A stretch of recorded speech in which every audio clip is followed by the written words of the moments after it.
Faces look ugly when you're alone. Women seem wicked when you're unwanted. Streets are uneven when you're down, when you're strange. Faces come out of the rain when you're strange. No one remembers your name when you're strange. When you're strange, when you're strange. Y comenzamos con el episodio especial de Halloween del Solo Podcast. Y estamos Joe o Lantern. Y pues como cada semana vamos a empezar mandándoles saludos a toda la Solo Banda. Empezando por todos los que están en el grupo de Comentemos Cómics Cabrones, donde pues hemos estado ahorita con la temática de Halloween, con este ejercicio que próximamente vamos a tener ya el episodio recopilado de las películas de Halloween con Comentemos Terror Cabrones, donde hemos estado viendo temas. Es un grupo donde estamos ahí varios de los solo cuates hablando de todo este tema de películas, series, cómics y todo lo relacionado con la cultura geek. Y pues vamos a empezar a los saludos, empezando por el desterrado Edsel. También saludos a David, a Enrique Hurtado, que recibirá saludos más adelante también, a Antonio Cruz, a Gabo Velázquez, Alberto Morales, saludos, que hoy no va a haber Comentemos Manga, pero bueno, sí va a haber, pero de otra cosa. También a Javier Ramos, a Joaco Enro, a Leonardo Navarro, a Jen, que Jen dice que no le mandamos saludos y siempre le mandamos saludos, nada más que el problema es que nunca escucha el solo podcast, solamente escucha el otro podcast donde ni saludos le mandan.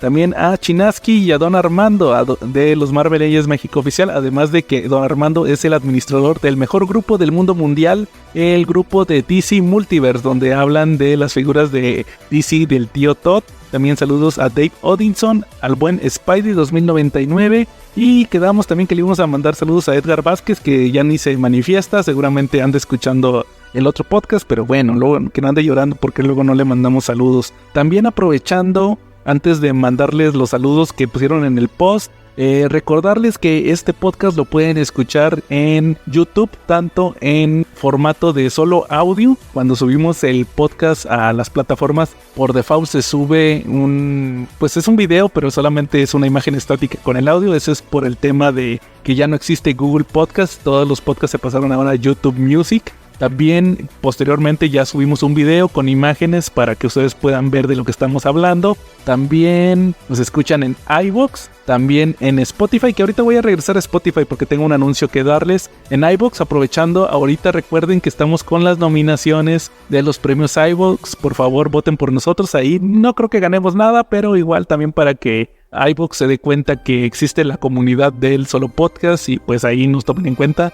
para que vean que pues somos un podcast importante, entre comillas, no tanto por ser importante, sino porque hay gente que le gusta el que hablemos de cómics. También nos escuchan en iTunes, en Apple Podcasts, también estamos en Amazon Music, nos pueden escuchar con su Alexa, de igual manera Castbox, también cuál otro, estamos en Deezer, ese que te regalan con el Mercado Pago, o ¿cómo se llama ahora? Meli Más o Meli Plus, no estoy muy seguro, pero ahí te lo regalan un año. Y también les mencionaba Spotify, les tengo un gran anuncio a todos nuestros escuchas de Spotify.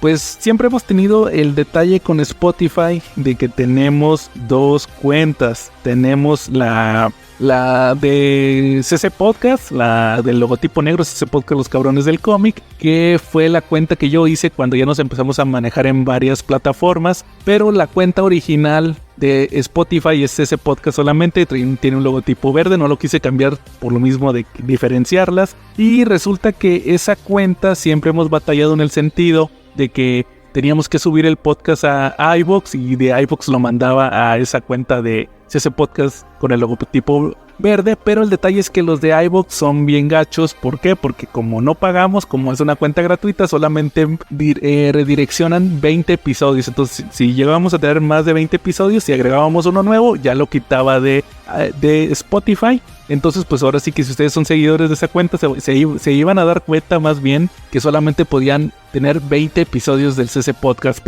y del Solo Podcast ahora, pero el detalle es que ya me encargué de arreglar eso. De hecho, por eso mismo, no sé si se habrán dado cuenta que hubo un par de semanas donde no estuvo apareciendo el podcast en Spotify. Fue por lo mismo de que estuve ahí arreglando pues el tema del host y todo esto para que ya se administre todo en Spotify. Entonces ahora sí, ya tienen, ahorita están alrededor como de 50 episodios, creo que es lo que tengo entendido, pero me estoy comprometiendo a que poco a poquito vamos a estar subiendo todos los episodios de los dos podcasts. Los voy a estar subiendo yo, que yo soy el que tiene todo el acceso y aparte tengo todos los episodios guardados para que ustedes puedan disfrutar también de los episodios clásicos en la plataforma de Spotify. Les digo, me estoy refiriendo a la que es solamente ese podcast a secas, que tiene el logotipo verde de Homero Simpson. Entonces, también para que conozcan, porque me parece que en esa cuenta de Spotify no se suben en video, ya en la otra cuenta se suben los episodios con video, entonces también para que lo conozcan y pues puedan tener ya el acceso directo. Así que es un presente que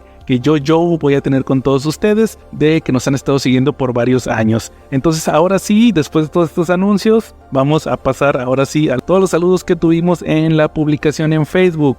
Que por ejemplo voy a empezar por Mónica Castañeda, alias Jen, que dice, nos manda saludos, pues siempre les mando saludos. Javier Ramos, saludos a la solo banda. Dave Odinson, salve Joe. Yo paso a recomendar ABC of Dead 2.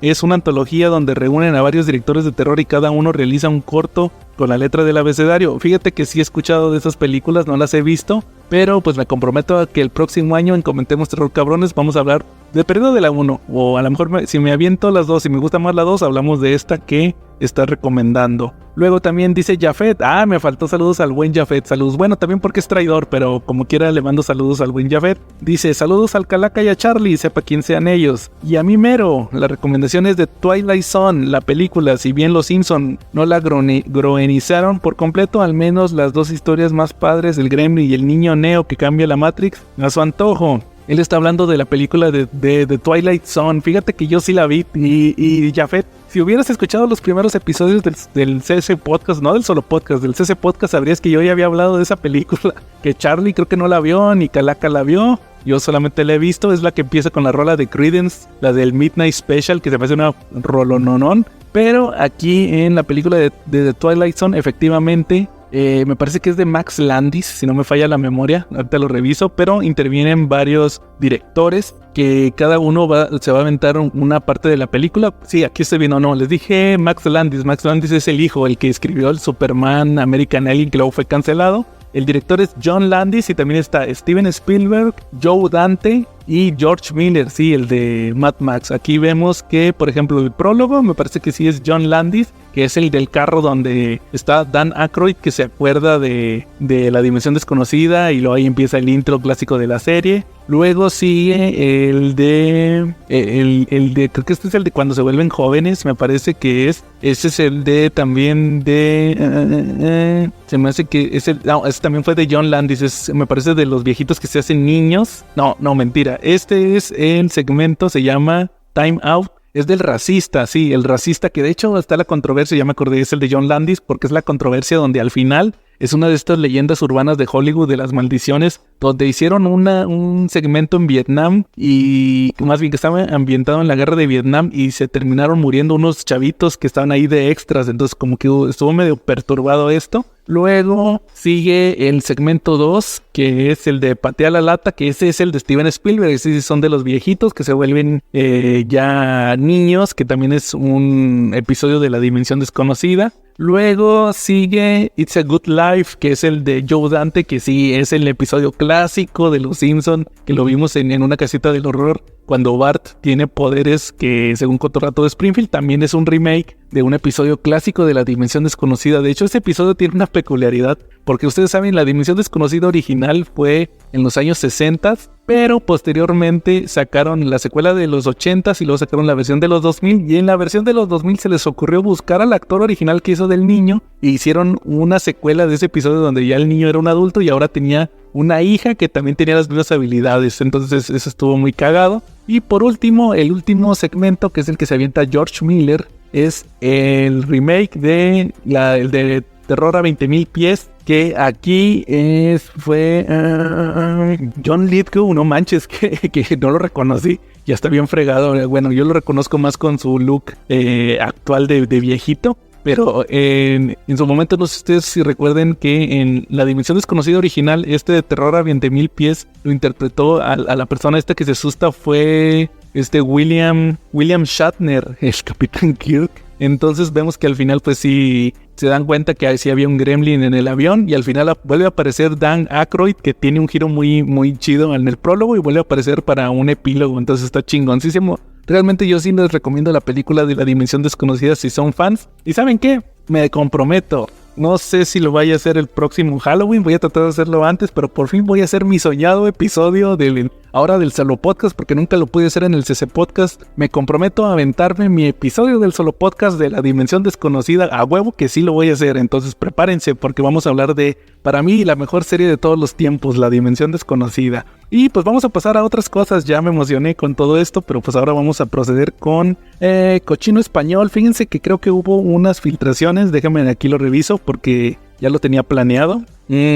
Primero estoy viendo que se filtró que Panini probablemente saque Daredevil, el tomo 3, que de hecho ya es Daredevil y Elektra, es ya el final de la etapa de Chip Zdarsky. Ya con esto terminó su etapa en Daredevil. La neta son los últimos 4, me parece que son los 4 números del 11 al 14 de la segunda serie de Daredevil de Chip Zdarsky, ya donde pues ya cierra todo este tema de El Puño, me parece que era como se llamaba la organización ahora que tenía Daredevil y Elektra, donde ya combatían a la mano. Luego también otro tomo de X-Men, Gotham Central. Fíjense que este sí me sorprendió, Gotham Central, porque yo ya lo tengo, lo compré de cumpleaños, el Omnibus, y aquí cuesta 1453, creo que yo lo compré más barato, entonces sí le terminé ganando de comprarlo en inglés, igual que lo mismo que les mencioné con el de los X-Men de Grant Morrison, los New X-Men también. Pero bueno, yo creo que sí les voy a traer la reseña de Gotham Central. También otra vez Batman Noel, que vayan a escuchar nuestro episodio de Batman Noel, que pues a ver si les interesa este cómic.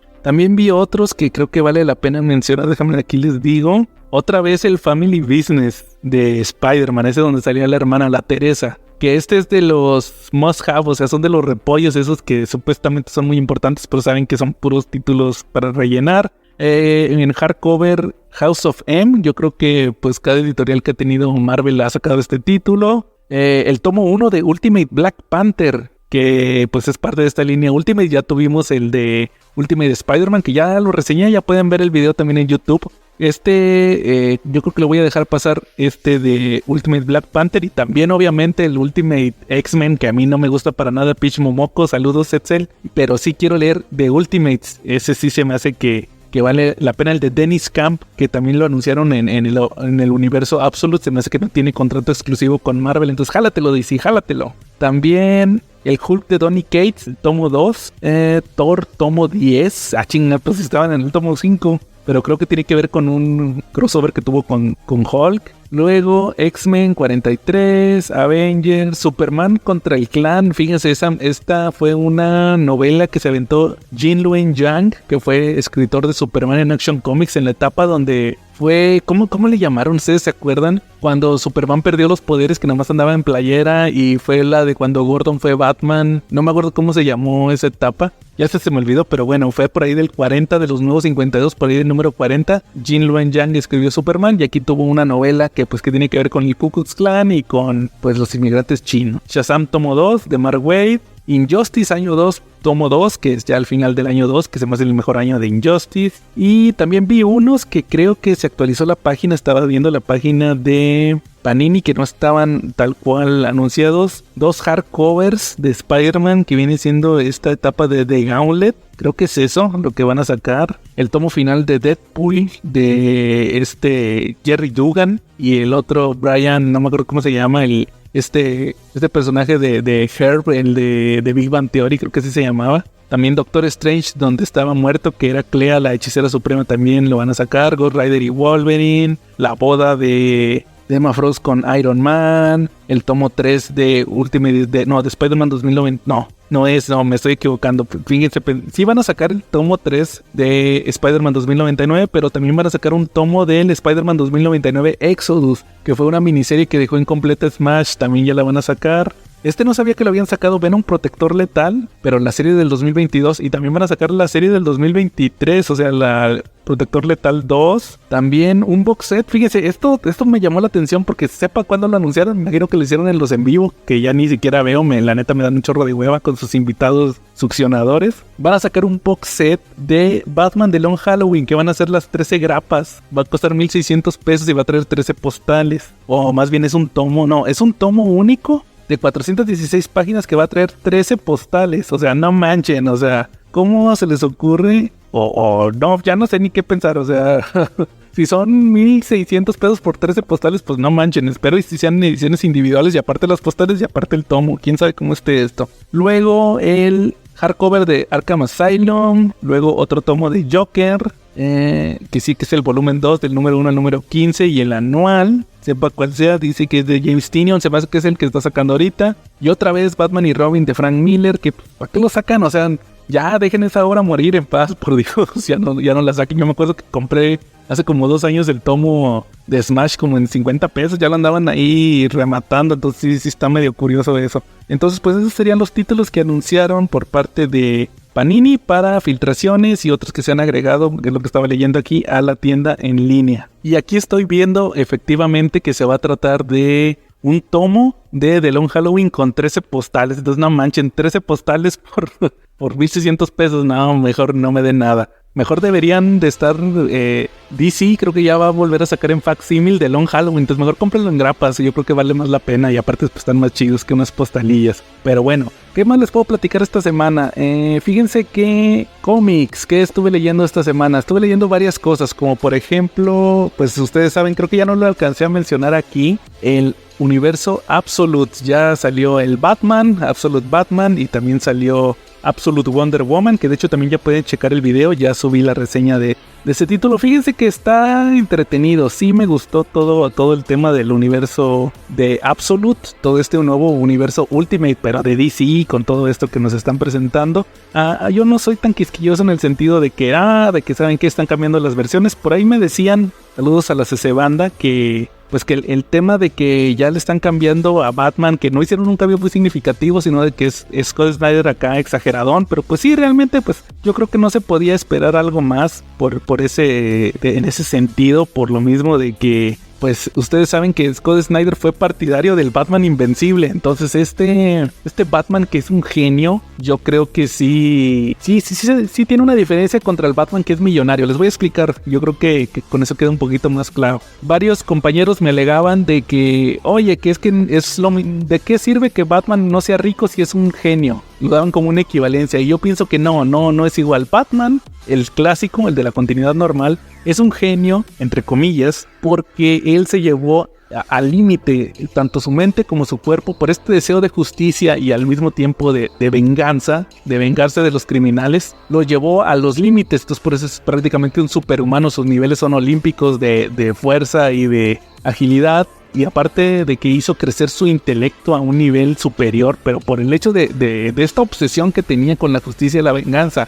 Entonces, y aparte pues se tenía el tema del beneficio económico de tener los recursos. Mientras que el Absolute Batman, este chavito, pues desde el principio nos dicen que era un niño genio. Entonces lo que pasó con su familia, que no les voy a spoilear, vean la reseña de Absolute Batman o lean el cómic, lo que hizo fue reenfocarlo. Algo muy parecido a lo que le pasó al Batman normal, de que se reenfocó, pero el Batman normal tuvo que hacer un esfuerzo, mientras que el Batman genio de Absolute pues simplemente giró la cabeza a otro lado, o sea, nada más cambió de dirección y se volvió un genio, pero en todo lo que ya de por sí era un genio, entonces le hizo, podría decirse, fácil volverse atleta olímpico, volverse genio en todo lo que hacía, hacer estos planes, hacer esta tecnología, que de hecho la tecnología, parte de ella ya la había diseñado desde que era un niño. Entonces para mí sí es una gran diferencia este Absolute Batman contra el Batman normal, además de que el hecho de que sea un genio creo que justifica muchísimo mejor el hecho de que vaya a salir Scott Snyder con sus cosas esas del Batman invencible, que siempre tiene un plan para todo y que tiene gadgets para todo. Entonces yo creo que ahí sí estaría un poquito más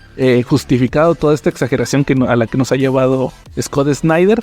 Por otro lado, Wonder Woman, Aquí nos dan otro giro donde el primer arco se titula La última de las Amazonas. Aquí Diana es criada por Circe, la hechicera Circe, que es su villana. Que de hecho me acabo de enterar también estas semanas que no hubo podcast, que resulta que Circe va a aparecer en la serie de Creature Commandos. Va a ser esta actriz que sale en The Witcher, la que es la bruja, la que era la brujita jorobada, que luego se ha sido una muchacha muy guapetona, que es el interés amoroso del papichulo Henry Cavill. Entonces ella va a ser Circe, y aparte supuestamente la regla de James Gunn es de que si tú le das la voz, algo muy parecido a lo que ocurre en Star Wars, si tú le das la voz al personaje en una serie animada o en un proyecto, tienes que a huevo ser la versión en live action. Entonces esta chava va a ser Circe. Entonces dije, qué chido, porque yo ya la hice de hechicera, y pues Circe es un personaje que me gusta.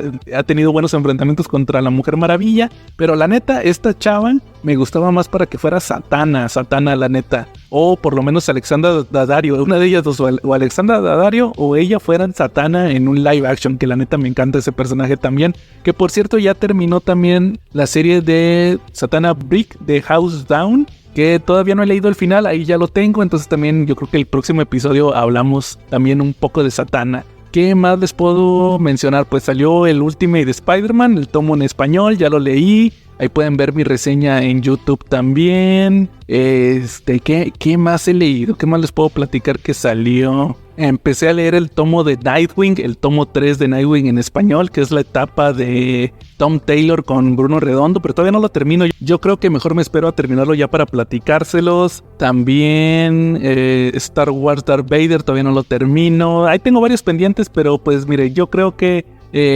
vamos a dejar los cómics por esta ocasión. Lo retomamos un poquito más adelante porque sí voy a hablar de cómics de terror. Así que pues vamos a pasar a la sección de Comentemos Manga, y ahorita pues ya saben, vamos a tener la fiesta de Halloween. Así que pues música.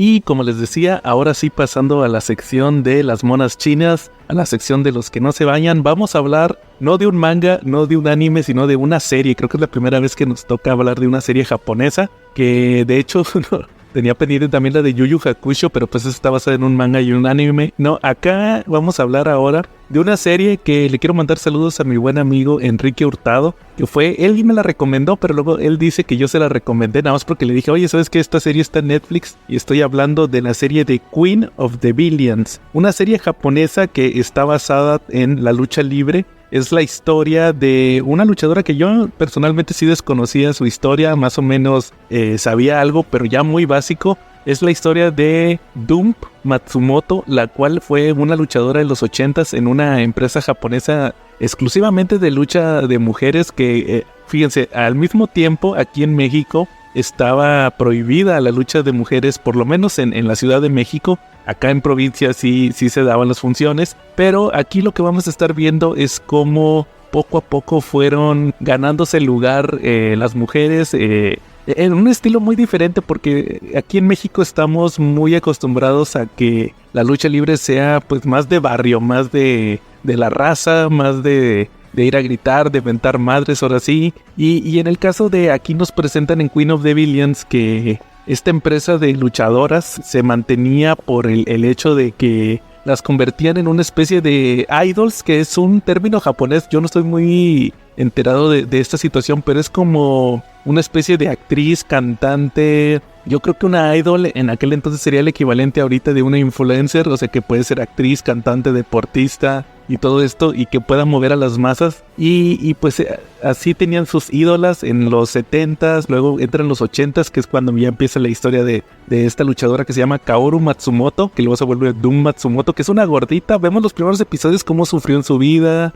que nadie creía en ella, que tuvo mucha pobreza, que ella dejó un trabajo para irse a probar suerte a ver si podía lograr ser luchadora, pero era muy mala. Luego cómo está batallando para debutar, cómo hay otras compañeras de su misma generación, que en total son 5 son los que pasan, podría decirse, hasta la audición para ver si pueden convertirse en luchadoras, y todas las otras tenían mejor forma física, estaban flaquitas, unas sabían karate, otras sabían artes marciales, judo, y ella no, ella pues nada más era aficionada, y ahora sí que a ella lo que la mueve es el salir adelante. Pero pues vamos a estar viendo al mismo tiempo cómo sus compañeras empiezan a agarrar popularidad, se vuelven estrellas y ella, pues aquí nos meten, creo que es un tema que siempre me ha chocado con el tema de estas series que hablan de la lucha libre, sobre todo porque hay series gringas como una que salió hace un tiempo que se llamaba Hill, que era de Stephen Amell, el que hizo de Arrow en el Arrowverse, que ahí sí tal cual era una serie real, o sea, nos mostraban pues obviamente la historia de estos personajes ficticios, pero ahí decían, la lucha libre es de mentiras, mira, nosotros hacemos este guión y va a ganar fulano y va a ganar fulano de tal y va a perder y va a ganar el campeonato y van a tener una rivalidad. Luego hubo otra serie en Netflix también que fue la de Glow, que también eran chicas, pero aquí era más aspecto histriónico de que pues eran actrices, eran modelos, se quisieron convertir en luchadoras, cómo venían la mayoría, yo creo que el 95% de las que aparecieron no sabían nada de lucha, y ahí también decían lo mismo, vamos a hacer como una especie de show. Acá en Queen of the Villains nos lo quieren mostrar del lado más deportivo. Luego como que quieren meter que no, que había, sí había luchas que estaban arregladas, pero luego había otras que eran derechas, que los encuentros eran reales, que ahí ganaba la que era más cuerda. Entonces como que el querer mantener esta pantalla pues como que le fue en contra muchas veces porque, por ejemplo, vemos que todo lo que está ocurriendo con este personaje de Doom Matsumoto que pues sufre mucho en la vida, un día tiene un quiebre y ahí se volvió la ruda y empieza a madrear a todas sus compañeras y a la gente y al público y todo esto, como que le meten mucho dramatismo cuando, pues sí en aquel entonces en los 80s era, podría decirse que un espectáculo un poquito más controlado, más secreto, más que como les digo, tenían el velo de que los aficionados no supieran que fuera real, pero como que ya para contar una historia autobiográfica como que sí me choca mucho. También, ¿qué más les puedo decir de la serie? Se me hizo muy chida, hasta eso creo que está bien contada. Luego las luchas también, a pesar de que estaban muy limitadas las actrices en los movimientos que hacían, creo que estuvo bien. Llevan un buen ritmo los combates, pero el detalle es que hay un punto donde le quieren dar mucho protagonismo a las compañeras de generación de esta Doom Matsumoto que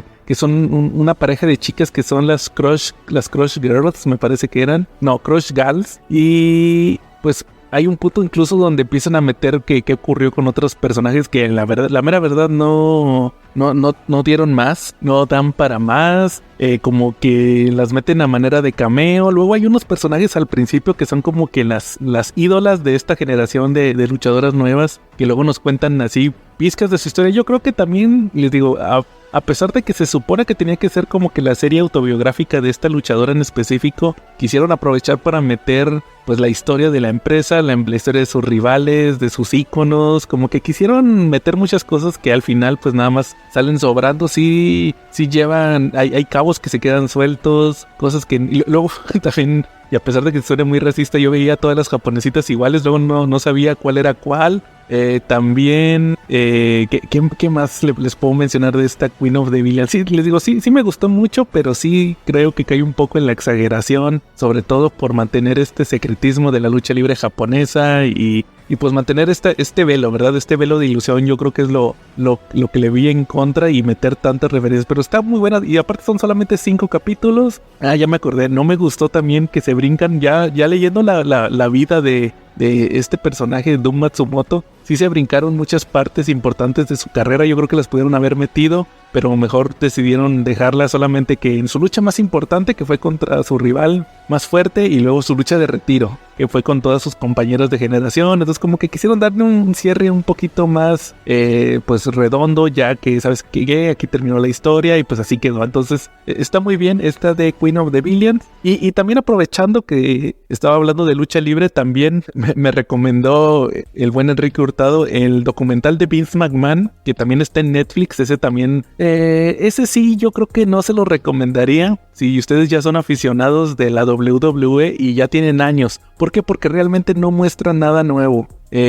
Son 6 capítulos, los primeros 5 son pues las historias más importantes de la historia de la WWE y de su fundador Vince McMahon. Por ejemplo, el primer capítulo es pues cuando compró la empresa a su padre, y hizo WrestleMania, creó el evento de WrestleMania. Luego el segundo capítulo es el juicio, las primeras controversias que tuvo, que creo que fue el juicio de los esteroides, cuando tuvo problemas ahí con Hulk Hogan y todo eso. Luego el tercer episodio es la era de la actitud. Y las primeras tragedias que le empezaron a pasar, como por ejemplo el robo de Montreal, muy famoso entre los aficionados de la WWE, y la muerte de Owen Hart y todos estos problemas que tuvo, la guerra de los lunes por la noche también contra la WCW. Luego sigue ahora sí la era de la actitud, que es cuando ya entra La Roca y Stone Cold Steve Austin y todo esto, cómo empieza a remontar y todo eso. Luego ya el quinto episodio es la Ruthless Aggression, que es cuando ya empieza a crear nuevos ídolos como el John Cena.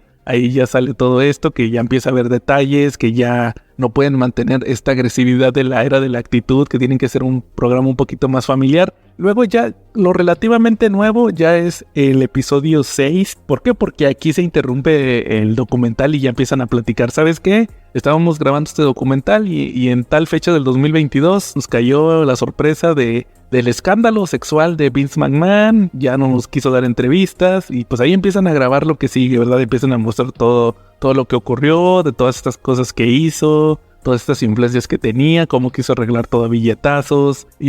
Pero no creen que son agresivos. Yo creo que también ese fue el detalle, que como ya el próximo año va a empezar el WWE Raw en Netflix, no quisieron ser tan agresivos en ese sentido y pues ya lo dejaron como, podría decirse que lo dejaron como una especie de historia de la empresa. Pero pues lo manejan así como que la historia de Vince McMahon, así con un Vince así como con fondo rojo, así muy diabólico. Entonces pues tampoco fue eso. O sea, si ustedes son fans, ya se saben todo lo que van a ver en este documental. Y si no lo son y pues saben muy así, muy superficialmente cómo funciona la WWE y quieren entretenerse con su historia, pues ahí está todo. Creo que es una buena introducción a todo esto. ¿Y qué más les puedo recomendar? Bueno, eso ya con lo de comentemos manga, que no hablamos de ningún manga, con la recomendación de serie y recomendación de películas. Tengo varias, pero las voy a guardar para el tema principal porque obviamente pues, son películas de terror. Pero sí les quiero platicar primero de pues el estreno de la semana. Fíjense que me aventé la de Venom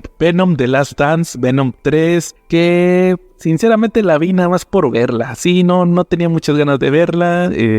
A mí no les puedo decir que sea fan de las películas de Venom. La 1 la vi nada más por compromiso, así que para poder opinar. La 2 sí la vi con mucho entusiasmo porque salía mi ídolo Cletus Cassidy Carnage, que esa se me hizo más entretenida que la primera. Y la 3 pues tenía cero expectativas, ya me había spoileado por la publicidad que iba a salir Null, el dios de los symbiotes, el creador, este personaje que presentó Donny Cates en su run y que se volvió tan popular para esta época dorada del personaje de Venom, pero sí lo sentí muy desperdiciado. Ahí les va más o menos de qué va Venom. Voy a tratar de no dar spoilers al principio, pero yo creo que sí les voy a soltar la revelación del final, porque pues va encaminado hacia dónde va la franquicia de Venom, la franquicia de Spider-Man y todo lo relacionado con Sony. Vamos a ver si no hacen un cochinero. Entonces pues ahí les va. ¿De qué se trata Venom The Last Dance? Todo empieza, ¿se acuerdan que al final de la película de 2 se transportó Venom al universo cinemático de Marvel? Luego lo vimos en No Way Home y en No Way Home se regresó, pero dejó un cachito de Venom ahí en el universo principal de Marvel. Pues, ¿qué es lo que pasa en esta tercera película? Pues sigue ahí, estaba en México, Venom está ahí en el bar, acaba de ser regresado al universo Sony. De hecho, también vuelve a dejar un cachito de Venom ahí en el bar, está platicando con el bartender y ahí se da cuenta que lo anda buscando la policía por todo lo que ocurrió en la segunda película. De hecho, había un detective que no sé si ustedes se acuerdan que como que se le metió un symbiote, que también pues lo dan por muerto y pues están culpando a Eddie. Entonces, ¿qué se le ocurre a Eddie? La idea es que se va a ir a Nueva York porque supuestamente él conoce a un juez, lo va a chantajear para que arregle todo y pues ya que se libre. Pero aquí el detalle es que hay un general del ejército que es interpretado por este actor que interpreta a Mordo en las películas del MCU. Aquí es un general, creo que era Strickland o algo así se apellidaba, no recuerdo muy bien, que pues anda detrás de Eddie, lo quiere capturar, anda capturando a todos los symbiotes. De hecho, por ahí captura la gotita que dejó Eddie en este bar, ya la atrapa. Eso es muy importante para el final de la película. Y pues vamos a estar viendo cómo este general va a estar detrás de Venom, además de que también hay una doctora que también está estudiando a todos los symbiotes, tienen por ahí varios capturados. Y además de todo esto, ahí viene la revelación grande, que de hecho es la primera escena de la película. Resulta que despertó Null. Sí, Null despertó. Menciona que él es el creador de los symbiotes, pero que se le revelaron, lo capturaron y que necesita el códex, que fue parte de la trama que vimos en la etapa de Donny Cates. Y pues ahí menciona que tiene que buscar a Venom para poder obtener este códex. Entonces, les mencionaba, tienen que huir de los dragones de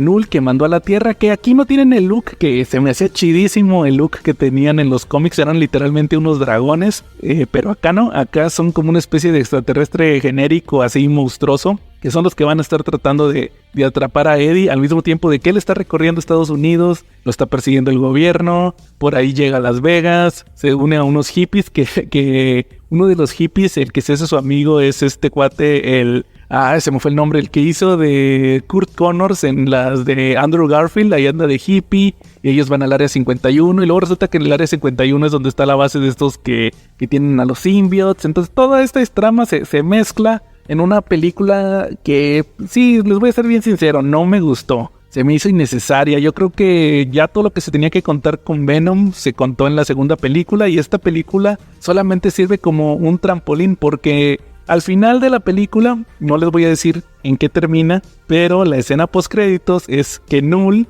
no se da por vencido y dice que va a sí o sí a sembrar el caos, y empieza a mandar supuestamente a todos los dragones estas criaturas. Supuestamente dicen que por el multiverso, porque pues hay tramas ahí de Venom, de la película de Morbius, la película de Kraven. Entonces va a estar atacando supuestamente a todas las franquicias, va a estar buscando lo que viene siendo a salirse ya y poder atrapar a este Venom para poderse liberar. Entonces ya nos están planteando que Null va a ser la gran amenaza que va a tener el universo de Sony. Creo que estaban buscando un villano de verdadero nivel, porque ustedes saben que en su momento Null fue una gran amenaza. Tuvo incluso su evento que fue el King in Black, donde pues derrotó a todos los héroes de la Tierra y lo conquistó, y solamente Venom pudo detenerlo. Entonces pues esperemos y todo esto sea positivo. Sabemos que el universo de Sony pues ha estado en la lona después de la película de Morbius, la película de Madame Web,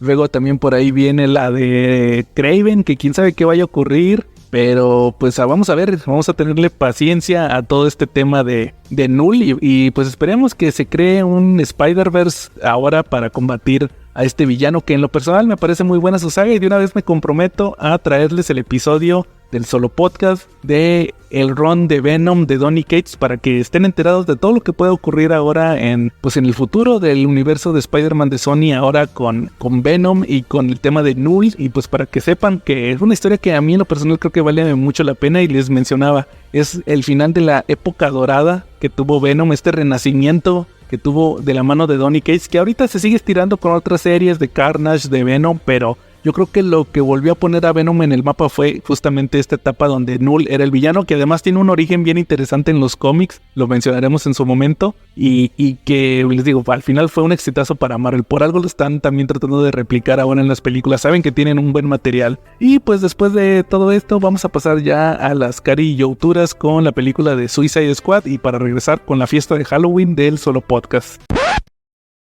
Estás lento, Zoom. Antes nunca necesitabas ayuda. ¿Cuál es el problema? Podría decir que todo.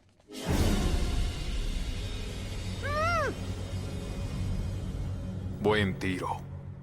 Fue Batman. En otra línea temporal. No lo puedo culpar. Gracias a mí, todo su mundo iba a morir. Solo Flash regresaría el tiempo, y yo moriría si dejara que pasara. Yo no lo vi venir. Pero lo sentí.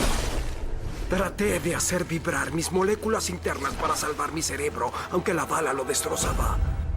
Y en ese momento, en el segundo antes de morir, atraje la fuerza de la velocidad a mí con cada pizca de voluntad que me quedaba. Literalmente compré tiempo. Expandí mi momento de morir en días, quizás semanas. Pero es como operar en la niebla. Todo es irreal y retorcido. A veces siento que camino en el agua, y cuando acelero, se me escapa la vida.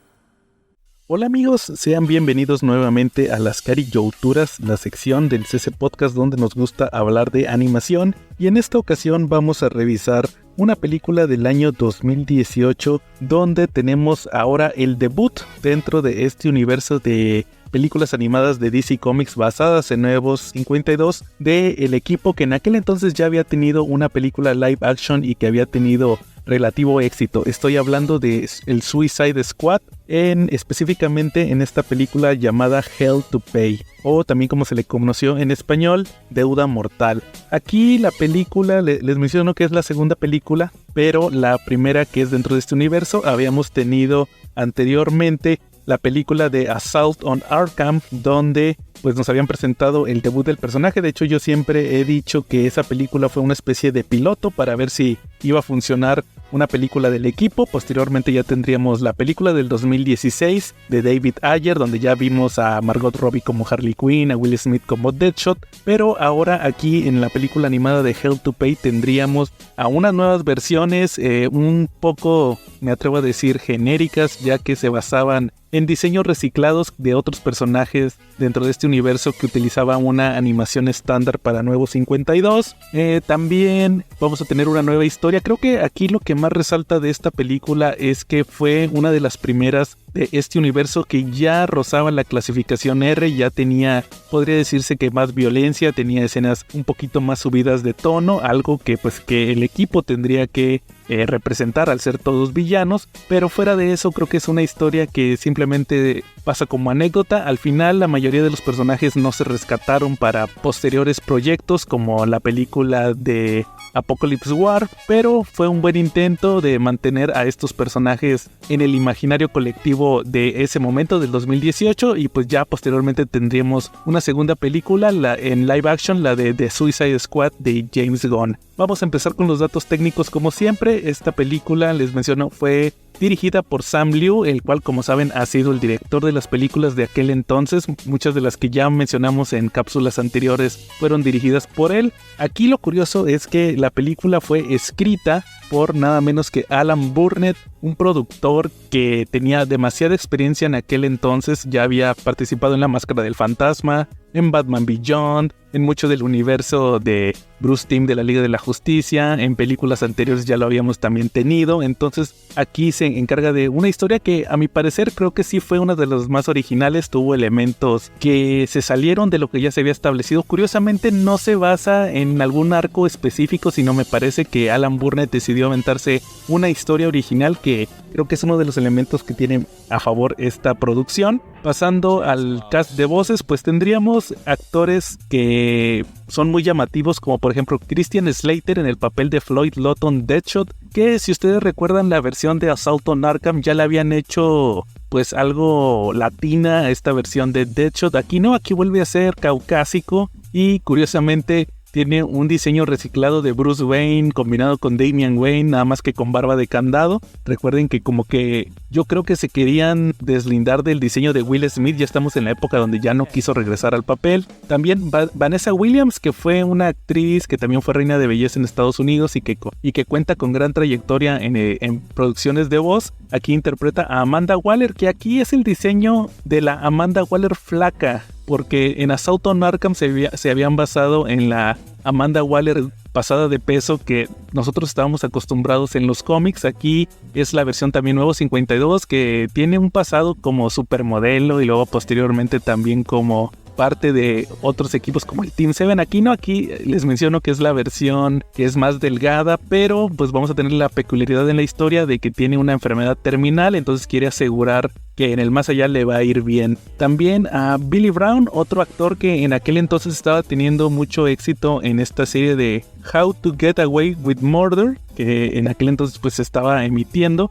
Él interpreta a Ben Turner Bronze Tiger, este personaje arte marcialista de DC Comics, que aquí también va a ser parte del Suicide Squad. De hecho es uno de los miembros fundadores del equipo en aquella época que escribía John Ostrander. Aquí me hubiera gustado, creo que hubiera sido una buena idea que la voz de Bronze Tiger la hubiera interpretado Michael J. White, mejor conocido como Spawn, ya que él en aquel entonces en las series del Arrowverse interpretaba a este mismo personaje. ¿Por qué se los menciono? Porque también vamos a tener a Liam McIntyre, el cual interpreta al Capitán Boomerang George Harkness, que este papel ya lo había estado interpretando también en el Arrowverse. Él a lo mejor lo recuerdan porque él era Spartacus, o más bien el segundo Spartacus, ya que el primero había fallecido después de grabar la primera temporada. Ya para la segunda, tercera y también una precuela entró Liam McIntyre después de cerrar la serie. De hecho, fíjense, haciendo memoria también les mencionaba ahorita que Vanessa Williams interpreta a Amanda Waller. Igual hubo una actriz también de Spartacus que en el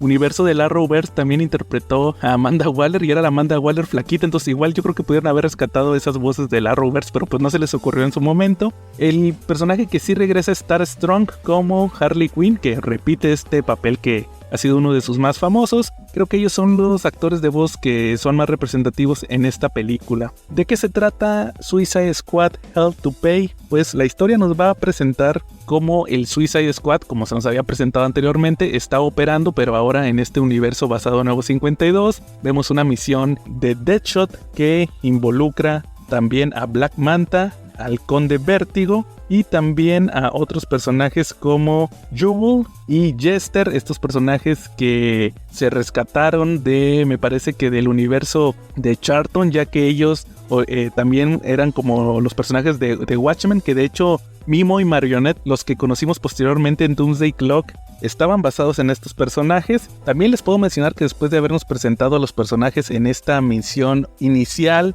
ya se nos va a presentar al equipo en la misión principal de esta película, ya que Amanda Waller, como les había mencionado, nos indican que tiene una enfermedad terminal, que ya no va a tener salvación, y por lo cual decide armar un nuevo equipo que está integrado por Harley Quinn, Capitán Boomerang, Cottonmouth, está Killer Frost, que aquí es la primera versión del personaje, no la segunda como la que conocimos en la película de Assault on Arkham. También está el mencionado Bronze Tiger y Deadshot liderando, que pues aquí la misión va a ser encontrar una misteriosa tarjeta, una tarjeta que estaba en poder de el Dr. Fate en su base, ya que es nada menos que una credencial que da un pase libre al cielo. Ahora sí que, según se menciona, solamente una persona que está a punto de fallecer puede utilizar esta tarjeta, y pues por más mal que haya hecho sería un boleto para entrar directamente al cielo. Pero el detalle en esta película es que no solamente el Suicide Squad va a estar buscando esta tarjeta, ya que vamos a ver a otros personajes como el mismísimo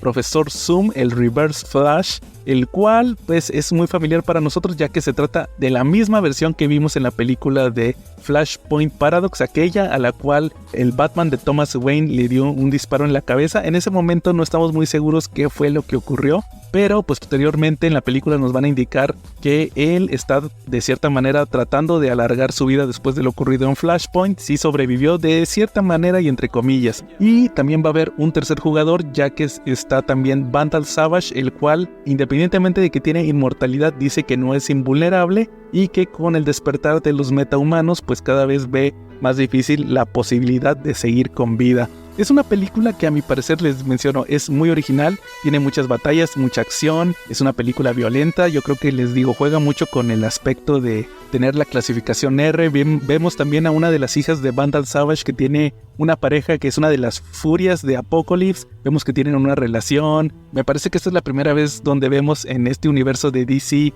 a un desnudo de un personaje, entonces también tiene estos elementos llamativos que van mucho con los personajes del Suicide Squad. En sí, les digo, no es una de mis películas favoritas, pero creo que disfruté mucho volver a verla, sobre todo por la originalidad, que no está tan cuadrada, tan estandarizada, en el sentido de que la mayoría de las películas se están basando en arcos de cómics que ya conocemos. Aquí, como les mencionaba, Alan Burnett se encarga de traernos una historia original. Entonces, a mi parecer, creo que Suicide Squad Hell to Pay es una buena opción, una buena película que pues a lo mejor no es del agrado de todos y los personajes tal vez no sean tan llamativos como un Batman, Superman o la Mujer Maravilla, pero es parte de este universo y ojalá se hubieran sacado más películas de este tipo de personajes, pero pues cada vez estamos más próximos al término de este universo basado en Nuevo 52 y pues las siguientes películas serán adaptaciones de arcos importantes del cómic como La muerte de Superman o Batman Hush. Así que pues creo que sería todo por esta ocasión en Las Carillouturas. Estén al pendiente ya que seguimos hablando de las películas animadas de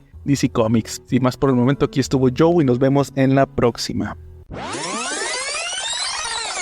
Y pues como les había mencionado en el episodio anterior, el de los relatos de Lovecraft, me pareció buena idea en este nuevo proyecto del Solo Podcast también mantener la tradición de los especiales de Halloween, que la neta yo creo que siempre ha sido una época pues muy agradable para mí en lo personal, en el sentido de que siempre he sido fanático, digo, no tan clavado como debería, pero siempre me han gustado las películas de terror, los cómics, todo este tema de fantasmas, siempre se me ha hecho pues algo muy divertido, sinceramente. Entonces, pues obviamente teníamos que tener nuestro episodio de la noche de Halloween, pero la verdad, por todo el tema de Lovecraft y por todo el tema de Comentemos Terror Cabrones, que también ya la próxima semana sale el episodio que va a juntar todas las reseñas, entonces pues ya no me dio tiempo para planear así algún episodio, entonces dije no, pues que el episodio tal cual de Halloween sea un tutti frutti, un remix de todos estos temas que pueden ser películas, series, cómics, y a ver qué se nos ocurre de Halloween. Entonces pues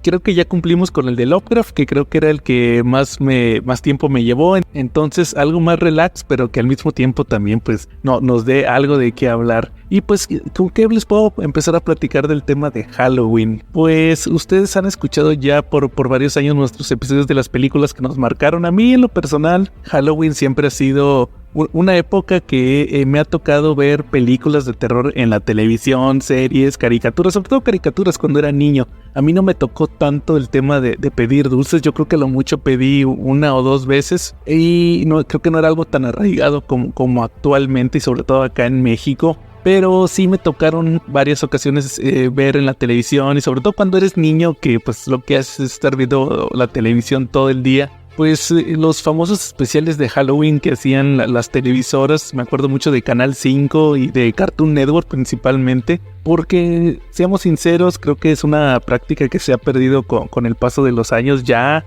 Bueno, la verdad es que tengo ya varios años que no he puesto un canal de caricaturas de chavitos, pero creo que ya ni siquiera hacen eso de que en Halloween, y también me acuerdo que en Navidad, o más bien en Nochebuena, estos canales era todo el día poner caricaturas de ya sea de Halloween o de Navidad, los episodios de cada una de las series que presentaban, sus episodios de Navidad o de Halloween, y creo que es algo que ya no se hace, sinceramente les digo, no me ha tocado verlo últimamente, pero sí me acuerdo que era una tradición chida, sobre todo porque también luego ponían películas que no ponían todo el año, solamente en esas ocasiones, y me pasó algo curioso, por eso quise empezar con este tema. Hace unas semanas estaba, no recuerdo específicamente cómo fue que me acordé, creo que fue reflexionando sobre esto mismo de pues lo que hacía yo en Halloween cuando era niño, de estar emocionado por las películas y los programas, las caricaturas, todo esto, y de repente me empecé a acordar de una película que yo vi cuando era niño, la pasaban ahí en ese Tutti Frutti que ponían en Canal 5, porque esto fue como a mediados de los 90s. Me acuerdo de una película que bueno, en ese momento ni siquiera me sabía el nombre. Se trataba de unos chavitos les voy a decir cómo me acordaba de ella. Era una película que me acordaba de unos chavitos que se les moría un amiguito en Halloween y luego se les aparecía el fantasma y trataban ahí de salvarlo. Y tenía que hacer un viaje, y como cada chavito estaba disfrazado de un monstruo, luego obtenían los poderes de cada uno de estos monstruos. Eso era lo que yo me acordaba en ese momento. Entonces dije, sí me acuerdo de que había una película así, la vi como 2 o 3 Halloweens diferentes, eso también me acuerdo. Pero específicamente qué película era, no sabría decirles. ¿Y qué pasó? Como a la semana me salió una publicación en Facebook de una página donde estaban hablando así como que de películas de Halloween, y le dedicaron un artículo justamente a esta película que les estaba mencionando. De hecho, también le mando un saludo a nuestro buen amigo Frank Ramos. Ya lo mencioné, Frank Ramos del grupo de DC Multiverse, también conocido como Don Armando. que él también mencionó que le había desbloqueado un recuerdo porque también se acordaba de haber visto esa película. Es una película noventera que se llama El Árbol de la Noche de Brujas, que de hecho sí me sorprendí mucho, fíjense, después de haber visto esta publicación venían los links, la estuve viendo nuevamente. Es una película corta, dura como 70 minutos, menos que las películas de DC Comics, y aquí esta película del Árbol de la Noche de Brujas de Halloween 3 está basado en una novela de Ray Bradbury. Eso sí me sorprendió mucho. Y aquí investigando rápidamente me enteré que en realidad fue una especie de prototipo que quiso hacer para hacer una película animada. O sea, era un guión que estuvo trabajando con Chuck Jones, el creador de los Looney Tunes, y que resulta que no al final no se concretó nada. Decidió mejor convertir este guión a una novela. Y posteriormente, eso fue en los 70s, y luego en los 90s, en 1993, lanzan la película, que pues es una especie de ahora sí que de guión pasó a novela, y de novela pasó a otro guión de una película animada que resumió la novela, y pues así salió esta cosa de El Árbol de la Noche de Brujas.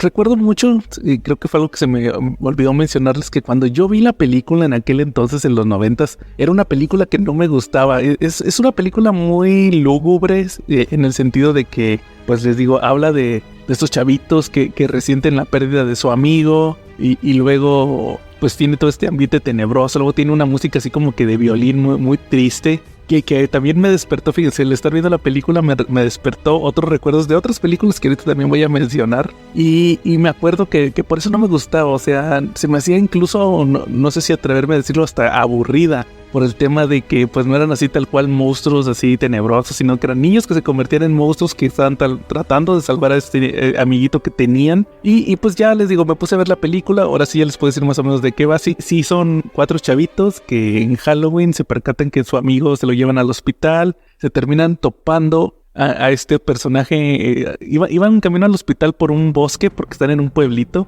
y resulta que terminan dando con una mansión que nunca habían visto, que el dueño es un hombre que se llama Malshroud, que termina siendo interpretado por nada menos que Leonard Nimoy en su versión original en inglés. Y el narrador de toda la película, el narrador es Ray Bradbury. O sea, al final sí se quedó bien clavado con lo de la película. Total que estos chavitos pues llegan ahí, este tipo Malshroud les pregunta que qué quieren niños. Ese es como un viejito cascarrabias, y que por qué están disfrazados, que si no saben exactamente de qué se tratan esos disfraces que traen. Ellos no les saben decir, pero luego se les aparece efectivamente el fantasma de su amiguito, que se llama Pip, y resulta que pues el chavito este se roba una calabaza de un árbol de calabazas de Halloween, y este señor Manshroud pues lo que hace es que tiene que perseguir al chavito. Los niños lo acompañan y empiezan a viajar por diversas épocas del tiempo, donde según van a estar aprendiendo lecciones de Halloween. O sea, fue algo así que me sorprendió ahorita que la volví a ver, porque no me acordaba de nada de eso. Me acordé también del episodio de Los Simpson, no de la casita del terror, no, del episodio de Los Simpson de cuando están en el mercadito. Se me hace que es el de los borbotones, que el Bart Milhouse y Nelson llegan a ver las cartas de béisbol, y resultó que son cartas de la Biblia, y el Flanders les dice: ven niños, aprender iglesia es divertido, y estos se espantan, aprender iglesia, y se van corriendo. Así me quedé yo con esto de que chinga, aprendí de historia y aprendí de la historia del Halloween en una película animada. Yo creo que sí, si hubiera sido chavito y hubiera visto plenamente esta película, pues a lo mejor sí hubiera dicho, no hombre, qué porquería. Pero sí, estuvo divertido hasta eso, darme cuenta de que tenía muy alta esta película. La neta, creo que me debí de haber quedado con mis recuerdos.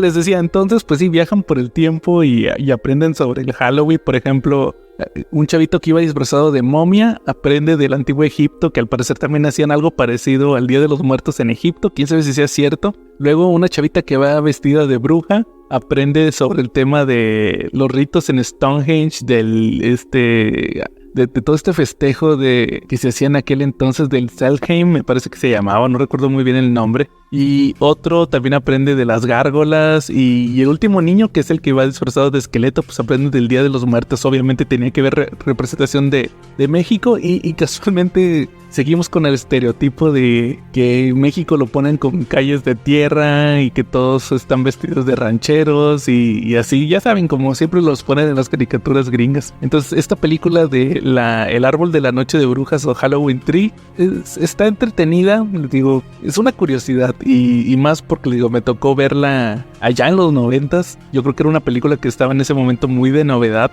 Igual si pueden checarla, ahí búsquenla en Facebook, ahí aparece, ahí yo la vi. Y una curiosidad que no tiene nada que ver, pero tiene doblaje de Los Ángeles. Sí, de esas películas que luego doblaban en Estados Unidos para el público latino, que no las mandaban ni a México ni a Venezuela, porque ahí se escucha, por ejemplo, el narrador es el que hace del director en las películas de Volver al Futuro, la 2 y la 3, que también tienen doblaje de Los Ángeles. Es el que es de Strickland, me parece que era Strickland el director. Y luego creo que el protagonista principal trae la voz de Marty McFly. Entonces sí se escuchan ahí varios de los actores de Volver al Futuro 2 y 3. Está bien, y les digo, me despertó muchos recuerdos el ver esta película. También me acuerdo de otra película que ustedes van a decir que, pues, qué pedo con esas películas de Halloween, ¿no? Pero son dos películas que también a mí me marcaron, y una de ellas es el joven de las manos de tijera, que es la de Edward Scissorhands, la de Tim Burton con Johnny Depp. Yo creo que esa fue la primera película que yo vi de Johnny Depp, haciendo memoria,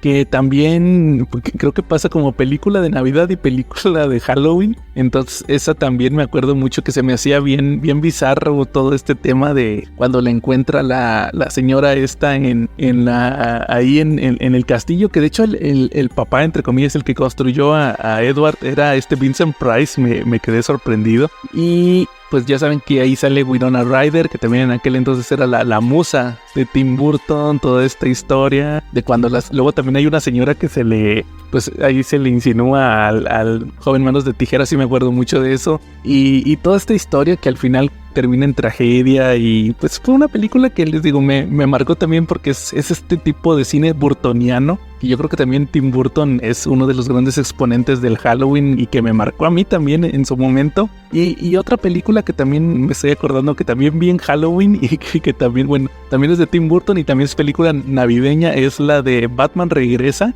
que también, esa sí me acuerdo perfectamente haberla visto en un Halloween después de pedir calaverita, llegar a mi casa y que estaban pasando Batman Regresa, la de El Pingüino y Catwoman con Michael Keaton. Entonces también yo creo que fue la película que me marcó. También es el look de Danny DeVito, sí estaba muy espantoso, cómo lo mostraban así, pues ustedes saben, ahí con ese todo grotesco, luego la sangre que le salían verde y todo esto. Sí, siempre fue una película y un look muy burtoniano. Yo creo que, bueno, lo escucharon en nuestro episodio también del Batman de Tim Burton, que creo que por eso lo corrieron, porque se volvió demasiado burtoniano y ya no vendían monitos, querían vender más monitos y por eso metieron a Schumacher. Y qué más les puedo platicar de Halloween, otras películas que me marcaron de chavito. Ya les dije esta de El Árbol de la Noche de Brujas, El Joven Manos de Tijera, también la de Batman Regresa. Pues ya películas clásicas de terror hemos mencionado muchísimas en los episodios de las películas que nos marcaron. Vuelvo a repetir,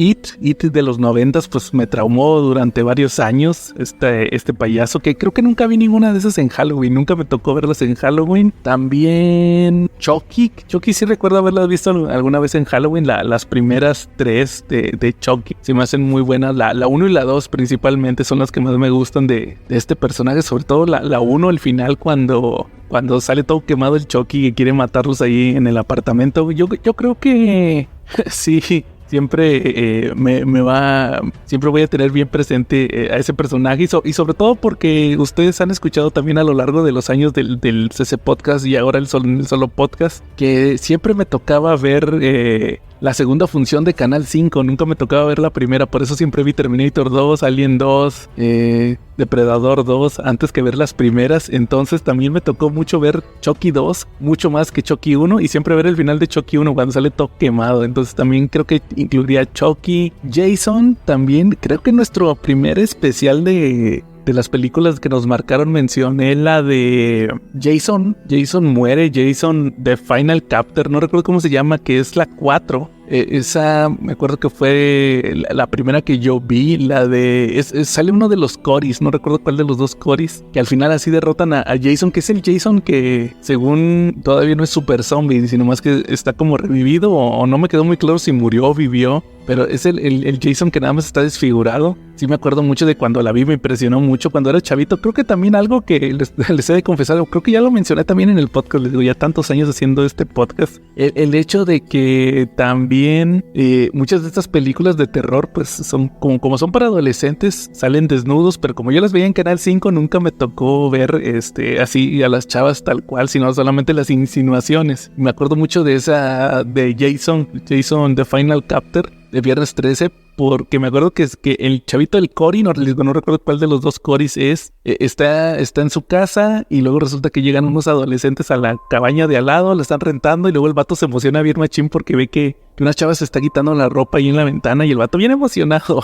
Sí, me acuerdo mucho de eso. También me acuerdo de la de Jason va al infierno. Esa, me acuerdo mucho que al principio sale una chavita que estaba en una bañera, así como que llega hacia una cabaña y luego se empieza a quitar la ropa y se mete a una bañera. De hecho, ya la vi sin censura y no enseña nada, tampoco se emocionen. De hecho, la estaba viendo con una amiga hace como unos 2 años, me acuerdo que la vimos y yo le platiqué, mira, fíjate que cuando estaba chavillo, que me tocaba ver esta película en Halloween también, yo me acuerdo que me impresioné mucho porque pues vi a esa chavita, la chavita esta que la actriz, ¿verdad? Que luego que llega y se metió a la bañera y pues obviamente ahí la estábamos viendo y le digo, mira, no enseñó nada, todo fue su gestión, ¿verdad? De mostrarla semidesnuda, pero así de que pues, yo estaba chavito y me impresionó y hasta me acuerdo que mi amiga me dijo, no, pues sí, cómo no, si mira, traía un cuerpazo y todo, y resulta que esta chava en realidad era una policía, todo fue una trampa que le puso el FBI a Jason, así a ese grado llegó la película. Ya para eliminarlo, luego lo destruyen a Jason, solamente queda como que el cerebro y es el cerebro de Jason el que va a ser el protagonista de la película. Ahí chequenla también, la de Jason va al infierno si no la han visto. ¿Qué más les puedo platicar de mis inicios en el Halloween? Pues también El Exorcista. Yo creo que El Exorcista ha sido la película que más me ha gustado de terror. Lo he mencionado en muchas ocasiones. También me acuerdo haberles mencionado que específicamente la versión sin censura. No, mentira, no se llama sin censura. Es la versión con escenas nunca antes vistas, que creo que fue a Quetzal que le estábamos platicando en un episodio, que él preguntaba que cuál era esa versión y le dije que es la de la araña. La de cuando Regan baja las escaleras como araña, esa no está en el corte original. El corte original se termina cuando Regan y su mamá se suben al carro y se van. Ahí se termina El Exorcista. Y en cambio la versión con escenas extendidas, la versión nunca antes vista, esa, aparte de tener la escena de Regan bajando las escaleras como araña, tienen el epílogo donde el padre... Ay, se me olvidó el nombre. Y el detective, los que son los protagonistas de El Exorcista 3 se hacen amigos. Y pues como que tiene un final así un poquito más, pues menos frío, un poquito más esperanzador, diría yo. Entonces... es Kindeman, ya me acordé, es el detective Kindeman y el padre es el padre Dyer, sí, ya me acordé que era el amigo del padre Carras. Entonces, yo me acuerdo haberla visto varias veces en Canal 5, que ponían los comerciales así bien espantosos, la vi ahí. Luego, creo que no la volví a ver hasta años después que la conseguí en DVD. Que es un DVD que le mencioné, saludos Calaca, a Calaca le mencionaba que en ese DVD tenía El Exorcista 2 y El Exorcista 3, que nunca las vi. ¿Por qué? Porque sí vi, fíjense, también me tocó una vez en Canal 5, o sea, les estoy hablando de Canal 5, un domingo, que ya lo mencioné también aquí en el podcast, que es la hora y el día donde nadie ve la televisión. Me acuerdo haber visto como en una primera o segunda función de esa que ponen como a las 12 del día o a las 2, la de El Exorcista 2, El Hereje, y creo que es la única vez que he visto esa película, que empieza pues relativamente, entre comillas, bien, porque quieren darle un seguimiento a todo lo que ocurrió con Regan, investigar pues el caso, ¿verdad? El caso de la posesión. Está otro padre que está investigando, pero luego de repente, y de hecho nada más regresa esta Regan, es la única actriz que está de la película original, y luego pasa a hacer una cosa bien bizarra donde se aparece James Earl Jones, el ahora fallecido James Earl Jones, que hace de un doctor en África, que tiene que ver con las unas langostas y luego esas langostas tienen que ver algo también con el demonio, entonces con Pazuzu y todo eso. Entonces sí, es una cosa medio rara que creo que nunca terminé de ver. Y luego regresan a la casa original y termina destruida. Entonces es una cosa que nunca terminé de entender y preferí dejarla así. Yo creo que la franquicia del Exorcista para mí ahí había quedado. O sea, entonces ya años después, cuando estaba yo creo que en la secundaria o en la... No, porque no, mentira, ya me acordé, ya estaba en la prepa, que tenía varios amigos ahí en la prepa. Me acuerdo que platicando me decía un amigo, saludos Dani, donde quiera que esté mi buen amigo Dani de la prepa 15, me acuerdo que él me comentó que existían dos versiones. Bueno, tratando de recapitular, años antes, como 1 o 2 años antes, había ido yo al cine y me habían puesto el corto de Exorcista El Comienzo. Así le habían mencionado que iba a salir El Exorcista El Comienzo. Yo en aquel entonces no entendía mucho porque nada más había visto la 1 de niño, no entendía muy bien cómo estaba la onda, ¿verdad? El tema de la película, hasta que ya la volví a ver más grande, ya entendí pues los personajes y todo esto, ¿verdad? Y este amigo me decía, les digo ya en la prepa, que existían dos versiones, la versión normal y la versión prohibida, le decían, así la vendían, la versión prohibida. Entonces me acuerdo que también en Canal 5, fíjense, creo que Canal 5 ha sido el canal que más me hizo ver películas de terror. Me tocó que una vez pusieron Dominion, la precuela del Exorcista, que esa es la famosa versión prohibida, que ya investigando en internet, en esos años de internet del 2006 o 2007, que estaba bien precario el internet, puras páginas así de Yahoo y todo eso, y WordPress y todo eso, me acuerdo mucho que investigando ya me entendí cómo estaba la cosa esa de las películas del Exorcista, que la versión que resultó que grabaron la película, que de hecho el protagonista es Stellan Skarsgård, el que sale en el universo Marvel y que es el papá del nuevo Pennywise, que ahora es el Cuervo. Y resulta que graban la película, él hace al padre Merrin, no les gusta la película y los productores dicen, ¿saben qué? A la fregada, corren a todo el elenco, vuelven a hacer un guión que de hecho pues es muy similar, solamente le cambian ciertas cosas y ahora graban una segunda versión protagonizada nuevamente por Stellan Skarsgård, pero esa ya fue la versión de la normal, la Exorcista El Comienzo, que cambia mucho la cinematografía, se vuelve un poquito más película de la época. Luego le meten ahí una chava que se vuelve así poseída, que se parece el look al que tenía esta Regan, pues como que quisieron irse un poquito más como que la fórmula ganadora. En cambio, la de Dominion, pues la posesión es de un chavito que el que lo posee directamente es Pazuzu en su forma demoníaca, una película un poquito más psicológica. Al final no les dolió el bolsillo y decidieron sacar la Exorcista al comienzo en cines y luego posteriormente en DVD la de Dominion. Solamente ahí le pusieron unos efectos especiales bien chafas porque salen por ahí unas hienas o unos jabalíes, no me acuerdo qué eran, bien chafas ahí así parecían hechos con Minecraft o con el equivalente ahí de Minecraft de la época. Entonces sí están muy chafas, pero se me hace mejor película. Y alguna vez que platicamos también de esta película, yo les mencionaba en el podcast que la realidad es que se complementan. Las dos películas tienen elementos, se nota cómo agarraron escenas de una y se la pegaron a la otra, porque sí, son como complementarias. Entonces siempre se me ha hecho Dominion una película muy buena. A mí me gusta mucho, un poquito más íntima. Y pues yo dejaría el Exorcista como la 1, Dominion y El Exorcista 3, ya como un epílogo de todo. Creo que es una buena forma de ver las películas. Me parece que Dominion no está disponible en ninguna plataforma.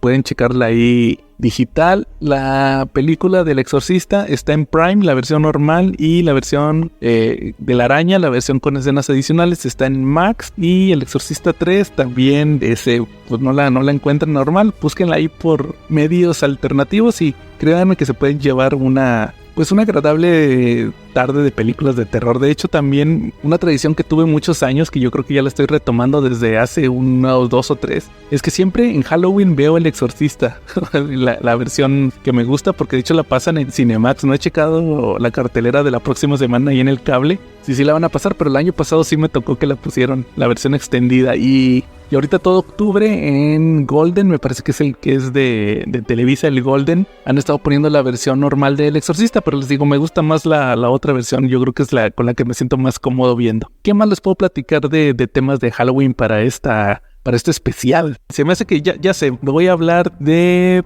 cómics de terror. Fíjense que he estado revisando varios cómics que creo que vale la pena. Cuando hablamos de terror, pues es un género que se ha adaptado mucho a los cómics, sobre todo por el ser un medio que se puede utilizar sin contratar actores, sin gastar mucho presupuesto. Nos pueden mostrar historias con las cuales soñamos, secuelas de películas que ya pues no se realizaron. Entonces creo que siempre ha estado muy ligado, y sobre todo pues ustedes saben de la historia que tuvo EC Comics. De hecho fue un episodio que tuvimos el año pasado en el CC Podcast, de cómo empezaron con el género de terror, con los monstruos clásicos, tuvieron muchísimo éxito, pero pues este mismo éxito creó pues fuerzas hostiles que al final terminaron también quitando esta tendencia en los cómics. Pero pues igual se los menciono sobre todo por la influencia que tuvieron estas historias actualmente. Tenemos Creepshow, que regresó después de la película de los 80, regresó como una serie que está en la plataforma de Paramount. Ha habido cómics, que de hecho acabo de revisar la tercera miniserie que ya comenzó, creo que ya salió el número 2 de Creepshow. También ha habido otros intentos, como por ejemplo ahorita que regresó tal cual EC Comics por parte de Oni Press, que era Cruel Universe y Epitaph from the Abyss, que fueron títulos que pues están tratando de mostrar esas historias en historias básicas, pero que son completas. Creo que es algo que se ha perdido, la historia antológica. Ya estamos muy acostumbrados al arco narrativo, al tomo recopilatorio, y creo que es un verdadero arte el mostrarnos una sola historia en pocas páginas, como se están haciendo en estas antologías. Otro que también me sorprendió mucho el hecho de que la entrada también a los cómics de terror fue Jeff Johns, que esta semana sacó el cómic de Ocurrió en High Street de Bourne, que High Street es un título que está sacando ahorita en su imprint de Mad Ghost. No, ya no se llama Mad Ghost, ahora es Ghost Machine, se me olvida que ahora es Ghost Machine, que este título lo hizo con Ivan Reis, su compañero en el título de Aquaman cuando estaban en DC Comics. Saca una historia sobre literalmente una calle, la calle Hyde, donde pasan diversas situaciones con personajes que están ahí atrapados. Hay un niño explorador, un hombre que trae unos lentes, de estos lentes de visión de rayos X que vendían en los cómics de los 50s. El título nos da a entender que son como espíritus que están atrapados, que castigan a la gente y que tienen que lograr pues cierto número de víctimas. Esa es la premisa que nos muestran en el número 1, pero ya así de volada sacó un one shot que se llamó The Bourne. Les digo, de hecho el título completo sucedió en High Street The Bourne, que a mí me gustó mucho. De hecho salió ahorita que estoy grabando esta parte del podcast, y nos está contando la historia de en los años 80 de una mujer que pues está medio traumatizada por su peso, porque le dicen usualmente que está gorda, tiene una autoestima muy bajo. Termina llegando a la Hyde Street, se mete a una tienda que vende suplementos y le terminan vendiendo un suplemento que supuestamente hace milagros para bajar de peso. Esto no le importa a la mujer. La mujer va a utilizar este suplemento a pesar de que su hija pequeña, que es una niña como de 7 u 8 años, le dice que no está gorda, que ella la quiere mucho, que su papá le dice que no importa la imagen, sino de que lo que hay por dentro. Esto no le importa a esta mujer y termina utilizando estos suplementos. Ahora la historia nos va a brincar pues 40 años al presente, donde ahora esta mujer es la abuela de una chica que se va a casar. Vuelve a aparecer la niña, o sea la hija de este personaje principal, y les digo, tanto la madre como la hija ahora son literalmente unos esqueletos, están en los huesos. La nieta, que es la que se va a casar, pues está un poquito pasada de peso, la típica gordura que luego quieren eliminar cuando se van a casar, que sabes que voy a hacer dieta, tengo tantos meses antes de mi boda, entonces para poder caber en mi vestido de novia. Y pues la madre y la hija están obsesionadas con que la nieta ahora tome también este suplemento, se lo están tratando de a fuerza meter. Luego vemos también que hay otra tía que también está en los huesos y que la está tratando de salvar de que no vaya a utilizar este mismo procedimiento. Y al final pues nos van a dar una revelación de qué se trataba esta fórmula milagrosa que hacía que la gente bajara de peso. Un desenlace que a mí en lo personal me gustó mucho para este título de The Bourne, me sorprendió mucho. De hecho es una historia completa. Yo creo que Jeff Johns en este subsello de Mad Ghost, Ghost Machine, les digo, me ha sorprendido mucho. Aquí lo curioso es que ya empezó a soltar las riendas, ya no lo hace él este one shot. Aquí se lo encargó a Maital Shute y Leila Lanes, que son la escritora y la dibujante. Entonces aquí The Boar me parece un one shot muy interesante. Ojalá y John siga manteniendo esta temática de High Series. De por sí el título regular que él hace se me hace muy bueno, muy interesante, con una temática de terror. Creo que cada vez están volviendo más los títulos de terror. Les digo, con esto Creepshow, con también el título de Epitaph from the Abyss, y aquí ahora el The Boar. Pero también creo que vale la pena mencionar otros títulos, como por ejemplo, bueno, creo que está de más que les mencione los títulos que sacó en su momento también Joe Hill cuando estuvo en DC Comics, que tuvo Hill House. De hecho, ya también tuvimos un episodio el año pasado de los títulos de Hill House. Hablamos de Plunge, hablamos de Baskets Full of Heads. Entonces yo creo que está de más hablar de ellos también. También se me olvidaba el título de La Pequeña Casa de Muñecas. También ese título valía muchísimo la pena, pero no era La Pequeña Casa de Muñecas, era The Dollhouse Family. Entonces chequen ese episodio, ahí hablamos largo y tendido de esos títulos de terror. Pero también me acuerdo mucho de un título que realizó Scott Snyder también en Vértigo. Estamos hablando de que Vértigo también fue la casa de los autores con títulos de terror, como lo fue The Wake, que lo dibujó mi artista favorito Sean Murphy antes de hacer sus títulos de Batman White Knight. Ahí se aventó The Wake, una miniserie que creo que tiene la peculiaridad de que es mitad cómic de terror, mitad título de ciencia ficción. ¿Por qué? Porque al principio nos van a mostrar una historia de una exploradora, la cual tiene que llegar a una estación submarina a investigar, pues que era una especie de plataforma petrolera, pero luego encontraron que una criatura se atoró ahí en el taladro y se dan cuenta que es nada menos que un profundo. Entonces esta bióloga marina, que es la que está haciendo la investigación,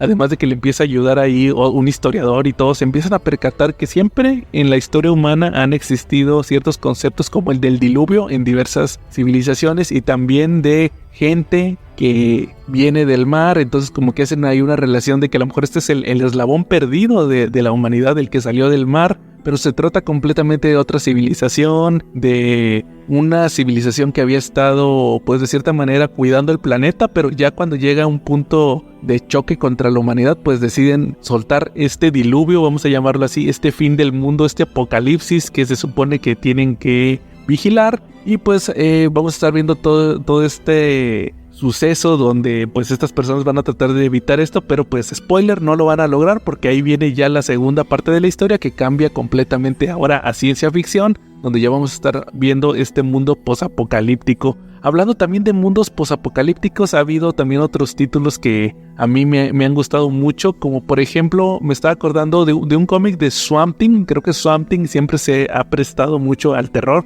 De hecho, Swamp Thing se creó originalmente dentro de uno de los títulos de terror de DC Comics, que fue el House of Secrets, número, me parece que es el 98, si no me falla la memoria. No, aquí estoy revisando, fue en el 92, el House of Secrets número 92 de julio de 1971. Ahí fue donde Lin Wayne con Bernie Wrightson, que de hecho Bernie Wrightson era un maestrazo en el tema de los cómics de terror, incluso llegó a tener tarjetas de sus versiones de los monstruos, crean a Swamp Thing en una historia que curiosamente esta primera historia no es la historia de Alec Holland. Ellos se avientan una historia de un tal Alexander Olsen que está viviendo como en la edad de los 1800. Igual él es asesinado por su mejor amigo para quedarse con su esposa, lo avienta al pantano y pues del pantano surge ahora como una criatura, que de hecho la portada de ese House of Secrets es muy famosa porque pues sale la esposa de Alexander Olsen ahí peinándose y atrás la criatura, que de hecho otro dato curioso es que la chica que está posando en la portada se trata nada menos que de Louise Simonson, esta escritora que estuvo en títulos como X Factor y también en Superman, específicamente en Man of Steel durante los 90s. Ella cuando estaba joven era amiga de ahí del grupito de escritores de DC Comics y pues se aventó esta portada ahí, hicieron un retrato de ella. Aquí Swamp Thing, ya cuando lo lanzan como un título regular, pues tiene ya un cambio, se vuelve el Alec Holland científico, que además sí siento yo mucho que pues el enfoque que tuvo, porque el primer número es la transformación de Alec Holland en Swamp Thing. Ya para el número 2 se va a Europa. ¿Por qué? Porque se lo llevan unas criaturas a su amo, que es este villano clásico de Swamp Thing, Arcane, el cual aquí lo presentan la primera vez como un hechicero que decide pues hacer un trato con Alec Holland. Le dice, ¿sabes qué? A mí me interesa esta transformación que tú tuviste. Recuerden que aquí se trataba del Swamp Thing que era humano, no era la planta que tomó conciencia, no, aquí era el humano, un humano que se transformó en monstruo. No tenía tantos poderes, solamente era pues un monstruo gigante. Y lo que vamos a estar viendo es cómo Alec Holland pues hace este trato así bien fácil, cambia de cuerpo, ya se vuelve otra vez humano. Arcane se vuelve una forma monstruosa tipo Swamp Thing, pero luego ya como que se da cuenta que quiere hacer el mal. Alec Holland decide, ¿sabes qué? Pues es mi maldición, así que revierte el procedimiento y vuelve a ser Swamp Thing y tiene que pelear contra estas criaturas que son los sirvientes de Arcane, que son una especie de monstruos, como una especie de... ¿Cómo les llaman a estos humanos artificiales? Son unas criaturas ahí con las que tiene que combatir. Pero después de eso ya vamos a empezar a conocer a personajes pues que son como facsímiles de los personajes clásicos de horror, porque por ejemplo luego ya el siguiente número conocemos a Abby Arcane, que posteriormente se vuelve el interés amoroso de Alec Holland, y ahí lo que nos presentan es que ella vive en el pueblo que está pues abajo del castillo de Arcane, y pues tiene muchos años que no ve a su padre pues era el hermano de Arcane, y vemos que este hechicero lo convirtió en una especie de Frankenstein, en su versión de Frankenstein, que pues sí se parece mucho al de Boris Karloff, pero pues ahora sí que para no pagar derechos tiene ahí unas especie de modificaciones. Ya al final, fíjense, hasta eso Alan Moore sí se encargó al final de su etapa de Swamp Thing de darle un final a este personaje, pero pues nos estamos adelantando mucho. Posteriormente vemos el camino a casa que realiza Swamp Thing para regresar al pantano en Luisiana, y vamos a ver que se empieza a topar varias criaturas, se topa hombres lobos, se topa hechiceros, incluso se llega a topar en una cueva a una criatura de nivel Lovecraft, también eso era como una cueva maldita que tenía conciencia.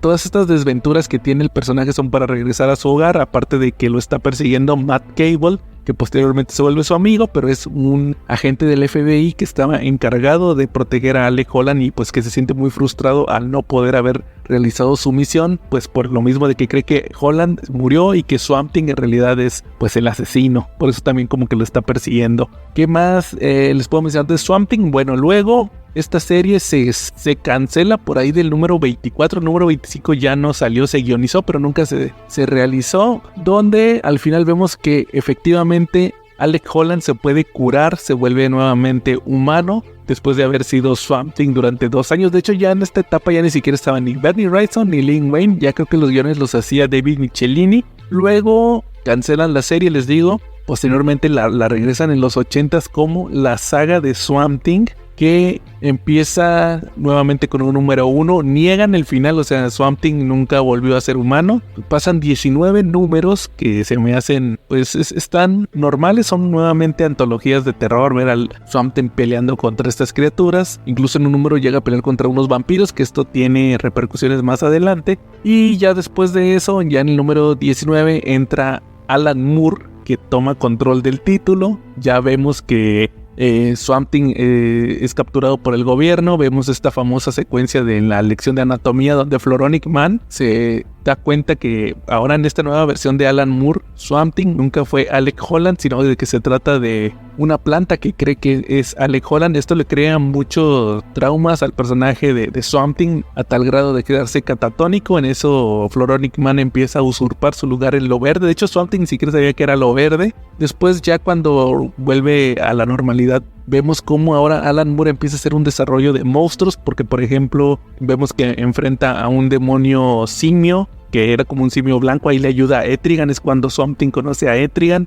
que aquí le da un look más demoníaco, ahí lo estamos viendo en todo el run. Posteriormente, ya después de que Swamp Thing se despierta de todo esto, se da cuenta que como que tiene un nivel más cósmico, es una fuerza de la naturaleza. Tiene nuevamente un enfrentamiento con Arcane, que de hecho Arcane había poseído en una versión así muy demoníaca a Matt Cable, que Matt Cable había tenido un accidente pero había salido ileso, era porque Arcane se había posesionado de su cuerpo. De hecho, aquí vemos que Arcane, en uno de sus niveles de poder más fuertes, casi como un dios, le dice a Swamp Thing de que no tiene oportunidad, y cuando uno cree que ya todo está perdido, resulta que Swamp Thing lo puede dañar. Entonces Arcane se asusta bastante, se da cuenta de que, ¿sabes qué? Es que tú no me pudiste haber dañado a menos que ya hayas despertado tu conciencia, que ya te des cuenta que eres un elemental. Entonces vemos la batalla final, vemos luego cómo después de esto Swamp Thing tiene que rescatar el alma de Abby Arcane, ya que su tío, el villano, la había mandado al infierno. Vemos aquí la versión del infierno de Alan Moore. Luego también en este intermedio vemos también que Avi Arkin conoce a estos personajes Cain y Abel, que ustedes a lo mejor ya lo vi, si no los han visto en los cómics, ya los conocieron en la serie de Netflix de Swamp Thing, que Alan Moore los utilizó primero antes de Neil Gaiman, y ahí ellos le revelan el origen. De hecho, esto está bien chido porque utilizan el origen original de Swamp Thing, el de Alexander Olsen, para mostrar que en realidad el Swamp Thing es una constante, o sea, que ha habido muchos Swamp Thing, siempre está relacionado con el fuego y con el pantano. Entonces eso, como que les digo, hace que Swamp Thing se dé cuenta de que pues es una constante. Les menciono, es como algo que siempre tiene que ocurrir, siempre tiene que haber un guardián. Y después de esto ya empieza lo chido, lo verdaderamente de terror. ¿Por qué? Porque aquí es donde ya entra el American Gothic, llega John Constantine, ya lo crea Alan Moore. Y vamos a estar viendo cómo en un principio John Constantine le dice a Swamp Thing de que pues no está muy consciente de sus poderes, que o sea, ni siquiera debe de estar confinado a un cuerpo, sino de que él, como es una mente, un espíritu, puede viajar entre diversas plantas, estarse moviendo entre lugares, solamente necesita crecer en otro lado. Y pues empieza a mandar a Swamp Thing a diversas misiones. Una de las primeras, que es de las más famosas, es la de los vampiros acuáticos, ya que es una historia que agarra a Alan Moore del número 3 de esta segunda serie de Swamp Thing, donde él había combatido a unos vampiros y para deshacerse de ellos había inundado un pueblo fantasma. Entonces vemos aquí ya en la versión de Moore que estos vampiros se adaptan, se vuelven submarinos, evolucionan, luego al final dan lugar a una nueva raza de vampiros que son como una especie de hombres piraña. Si están bien creepy, son unos monstruos bien chidos. Luego también vemos una historia que yo mencioné, la he estado mencionando en Comentemos Terror Cabrones en las películas, porque es un argumento que me recuerda mucho al de las películas de Ginger Snaps, que es una mujer que se vuelve mujer lobo, pero está relacionado con sus ciclos mensuales. También, ¿qué más recuerdo de American Gothic? La historia de los zombies, esa también está bien, pues está muy interesante porque tiene que ver con una casa embrujada, o no embrujada, sino que está marcada. Es una casa que nos mencionan aquí en la historia que fue testigo de una historia en la época de, pues aparte de que estamos en Luisiana, estamos hablando de la época de la esclavitud, de un hombre negro y una mujer blanca que se enamoraron, que pues tuvo repercusiones. Luego están utilizando esta casa para filmar una serie tipo Roots, la de Raíces, la de Kuma Kinte y todo esto. Entonces vemos que de hecho Avi Arkin está trabajando ahí como una especie de extra, ocupan muchos extras, y vemos cómo estos extras empiezan a ser poseídos por las almas de las gentes que vivieron en esa casa, empiezan a comportarse como la gente y se vuelve a podría decirse a revivir esta situación ahora con los actores que están interpretando a las personas reales que vivieron en esta casa. Al final Swamp Thing le pone un alto a todo esto. De hecho, él menciona con su filosofía ahora, porque ya es más filosófico, menciona que hay cosas que se quedan, que hay raíces, vamos a llamarlo así, raíces que se hunden mucho dentro de la tierra, que se quedan ahí aferradas y que la única forma de quitarlas es quemando todo. Entonces Swamp Thing termina quemando la casa y ya con eso como que libera el hechizo que tienen todas estas personas. Pero sí es una historia de zombies, la neta está muy buena. Luego también está el Nook Face, también creo que es uno de los primeros que presenta Alan Moore, el Nook Face, que era un hombre que era un vagabundo que había vivido en una de estas ciudades, porque estamos hablando de que estamos en los 80s, estamos en este momento de la historia de Estados Unidos donde están hablando mucho de la capa de ozono, de cuidar la naturaleza, de que hay mucho desperdicio industrial. Entonces este Nook Face era un vagabundo que había estado viviendo por un pueblo, que de hecho también mencionan que era un pueblo que tenía minas carboneras, y resulta que un día hubo un incendio. Entonces ese pueblo siempre está encendido porque se está quemando el carbón que está por debajo de la tierra, pero también había llegado a otro pueblo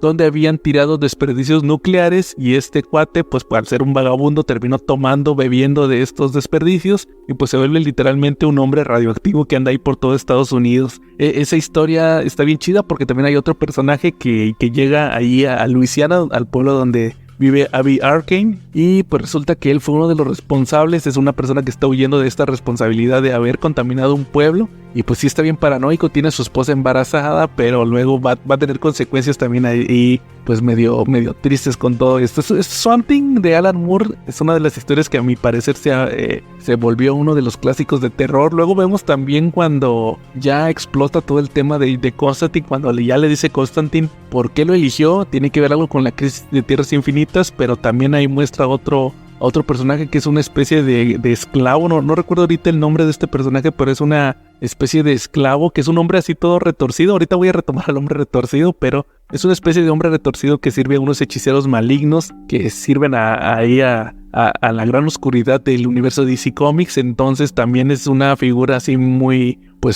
siniestra, diría yo. Creo que es una de las historias que más me ha impactado, y también el look de este personaje, ya lo que viene siendo el número 50 de Swamp Thing. Luego ya al final del run de Alan Moore ya no se vuelve tan gótico, ya se vuelve un poquito más espacial, pero yo creo que por lo menos esta etapa donde aparece John Constantine vale muchísimo la pena y tiene historias de terror bien macabras. Les mencionaba ahorita al hombre retorcido, pues también vamos a hablar un poco de Hellboy, que pues también ya tuvimos un episodio de Hellboy. Creo que no hay mucho que decir al respecto que no se haya mencionado en ese momento, pero que también ha tenido pues villanos a nivel cósmico. Creo que han sido historias de terror. Es algo que siempre le he reconocido a Miñola, lo he mencionado muchas veces, el hecho de que él podría decirse que toma elementos de todas las mitologías del mundo, de todo el folclore del mundo, para crear estos villanos que combate Hellboy. Hemos visto que combate a hombres lobo, a vampiros, a fantasmas, a Baba Yaga, también al hombre retorcido en Estados Unidos, que fue la parte que se adaptó para la película, que de hecho ya la pueden ver, ya está disponible en plataformas la nueva película de Hellboy. Yo la neta sí les digo que la chequen, creo que sí vale la pena. Pero pues también recuerden que fue una película de muy bajísimo presupuesto, y es sobre todo, yo creo que el cómic del hombre retorcido es el que más vale la pena, con el arte de Richard Corbin. Ya lo mencioné hace poco, que es uno de los pocos cómics de terror que a mí me ha dado ñañaras. Creo que sí vale mucho la pena. También hablando ahorita de, pues ya vamos a pasar también a películas. Creo que hay que hacer algunas recomendaciones. Fíjense que hace poco acabo de ver la famosa película de La Sustancia, esta película que ha estado causando pues mucho furor dentro de la comunidad de películas de terror, esta película de Demi Moore, que a mí la verdad sí no esperaba nada. Les he de decir que es una película muy cronenbergiana, diría yo. Tiene un estilo que recuerda mucho a David Cronenberg. Vamos a ver la historia de Demi Moore, que es un personaje que se llama Elizabeth Sparkle, la cual es una anfitriona que trabaja en un canal de televisión. Ella tiene el típico programa de aeróbics, pero el detalle es que un día ella pues iba a ir al baño, se da cuenta que el baño de mujeres está cerrado, decide meterse al baño de hombres, y ahí llega su jefe, que es Dennis Quaid. Él está hablando por celular, y pues Debbie termina escuchando a Dennis Quaid, que dice que ¿sabes qué? Ya hay que cambiar el programa, ya Elizabeth ya está muy vieja, hay que buscar a una chava más joven. Y pues sí, la terminan efectivamente corriendo.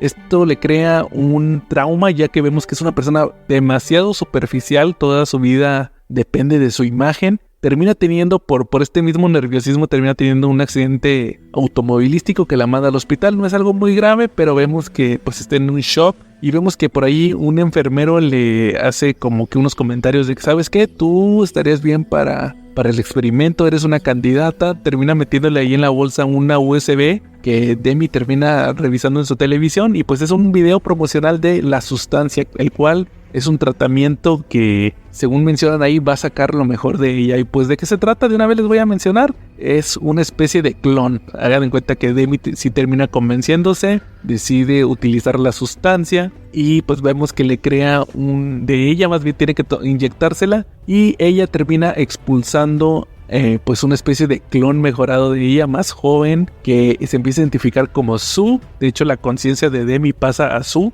y pues vemos que el procedimiento es que la conciencia de Demi va a tener que estarse turnando entre el cuerpo original y el cuerpo joven. Cada 7 días tiene que cambiar de cuerpo, y lo que se me hace más gacho es que cuando sea Sue tiene que sacarle líquido espinal al cuerpo viejo, al cuerpo de Elizabeth, al cuerpo de Demi Moore. y estárselo inyectando diario porque es como una especie de agente estabilizador, porque si no se lo pone, tiene consecuencias y pues les dejan bien claro, no pueden pasar más de 7 días en el cuerpo joven, tienes que regresar a huevo al cuerpo viejo y si te pasas con las dosis va a haber consecuencias. Entonces durante la película vamos a estar viendo cómo Elizabeth, o sea Demi Moore, tiene mucho éxito con su nuevo cuerpo, recupera su trabajo, ahora es la anfitriona de un nuevo programa que es como de danza y muy sugestivo que se llama Pump It Up. Y pues esta nueva versión de ella, Sue, se vuelve bastante exitosa, todo el mundo la desea y todo eso, tiene ahí, se va de fiesta, tiene ahí bastante fans,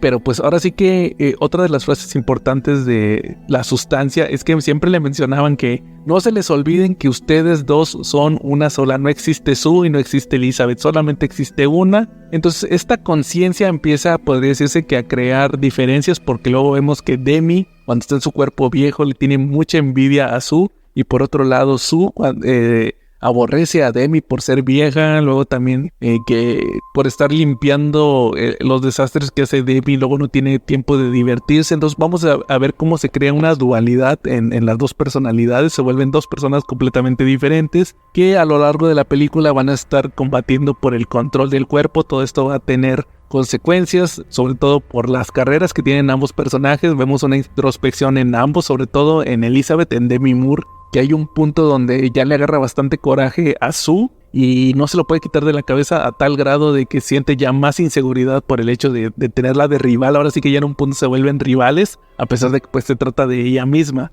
Es una película bien interesante, yo creo que el final sí es un tanto bizarro, les digo, es demasiado cronenbergiana, tiene un mensaje pues muy importante referente pues al tema de pues ser auténticos, de no guiarse por las apariencias, de ver las cosas importantes de la vida, pero como quiera creo que es una película de terror que vale muchísimo la pena, con un final bastante bizarro. Ahora sí que ustedes díganme qué entendieron del final de esta película. Y yo creo que ya para terminar, creo que nos hemos expandido algo ya con el tema de esta fiesta de Halloween, así que yo quisiera terminar también para no expandirnos tanto ya después de todo lo que hemos estado hablando durante el episodio, bastantes temas que valieron la pena. Yo creo que les voy a platicar de un top de mis películas de terror favoritos para que ustedes también armen pues su maratón para el día de Halloween. Que pues de una vez les voy a decir, la número 1 es El Exorcista, que como les mencioné hace rato es mi película favorita de todos los tiempos, creo que está de más que hable de ella.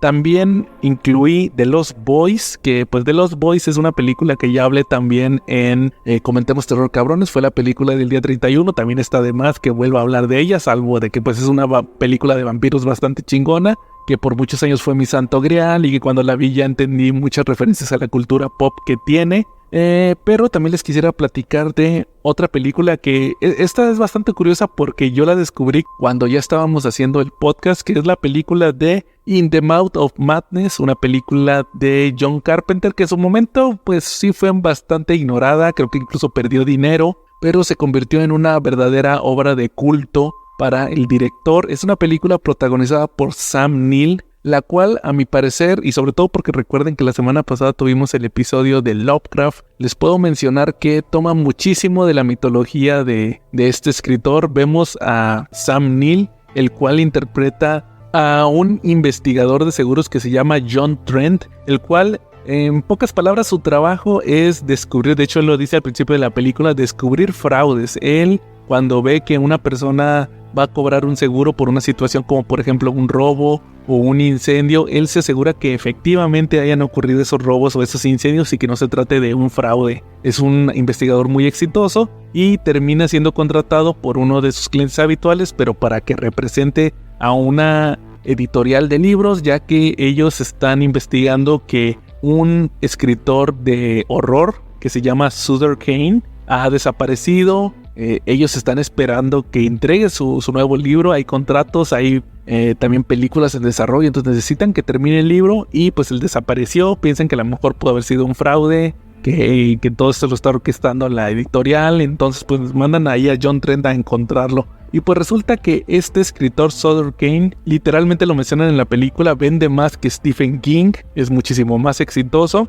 y sus libros crean literalmente una locura en sus fans. John Trent sigue ahí unas pistas de que probablemente esté en un pueblo que De hecho, lo descubre muy bizarro de que lo encuentra en las portadas, el mapa lo encuentra en las portadas de los libros de Sutter Kane, piensa que a lo mejor es ahí una especie de publicidad y terminan dando con el pueblo. Van a buscarlo, al parecer ahí es el pueblo natal donde Sutter Kane se refugia. Es algo muy al estilo de Stephen King, que él se la vive en Maine. Pero acá John Trent tiene que investigar dónde está Sutter Kane. Dan en el pueblo, se dan cuenta que hay muchos elementos que recuerdan a los libros, a las historias de terror que escribía Sutter Kane. De hecho, Sam Neill va acompañado de la supervisora de Sutter Kane, que ella pues le dice que no, mira, ¿sabes qué? Estos libros venden mucho y que es muy sofisticado, y John Trent dice, no hombre, esto es pura basura. Pero les digo, esta película para mí es uno de los mejores homenajes que he visto a la mitología de Lovecraft, que mejor entienden el estilo de horror, literalmente el horror cósmico que nos mostraba Lovecraft, aquí lo vemos reflejado en la película,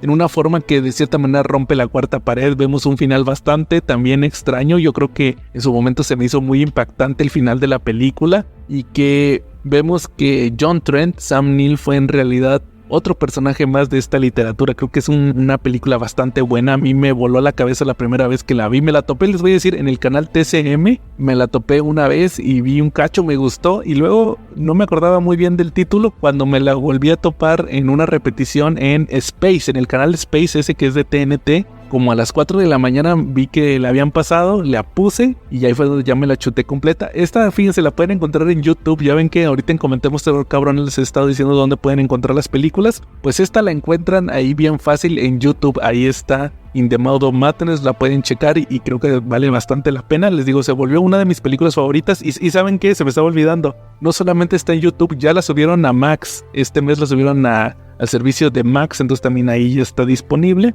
Luego, ¿qué otra película de terror puedo decirles que es de mis favoritas? Ay, ¿cómo se me pudo haber olvidado esta? Esta fue una que me marcó de chavo. Evil Dead 2. Me voy a remontar también a mi época. Les digo, ya no son las películas de Halloween que les platiqué en un principio, pero fue una época también bastante bonita de mi vida en la adolescencia, que fue cuando puse cable, que fue cuando empecé a ver películas, bastantes películas en el cable. Me acuerdo que el canal Universal, que sí es el Universal ahorita que existe, que pone La Ley y el Orden y todas esas series, antes sí ponía películas, y me acuerdo que los sábados ponían un chorro de películas en diversos idiomas, en subtituladas más bien. Y recuerdo que ahí una vez me tocó ver que un sábado pusieron un maratón de las 3 películas de Evil Dead. Estoy casi seguro que pusieron también la 1, nada más que en su momento no la pelé. De hecho es una película que a mí en lo personal casi no me gustó, la primera de Evil Dead. Pero la segunda para mí, me voló la cabeza. Y recuerdo cuando la vi por primera vez que conocí al personaje de Ash. Cuando vi todo este tema del libro, del Necronomicon y todo esto que nos mostraba del libro que estaba forrado en piel, escrito con sangre, y todo esto que nos muestran en la película,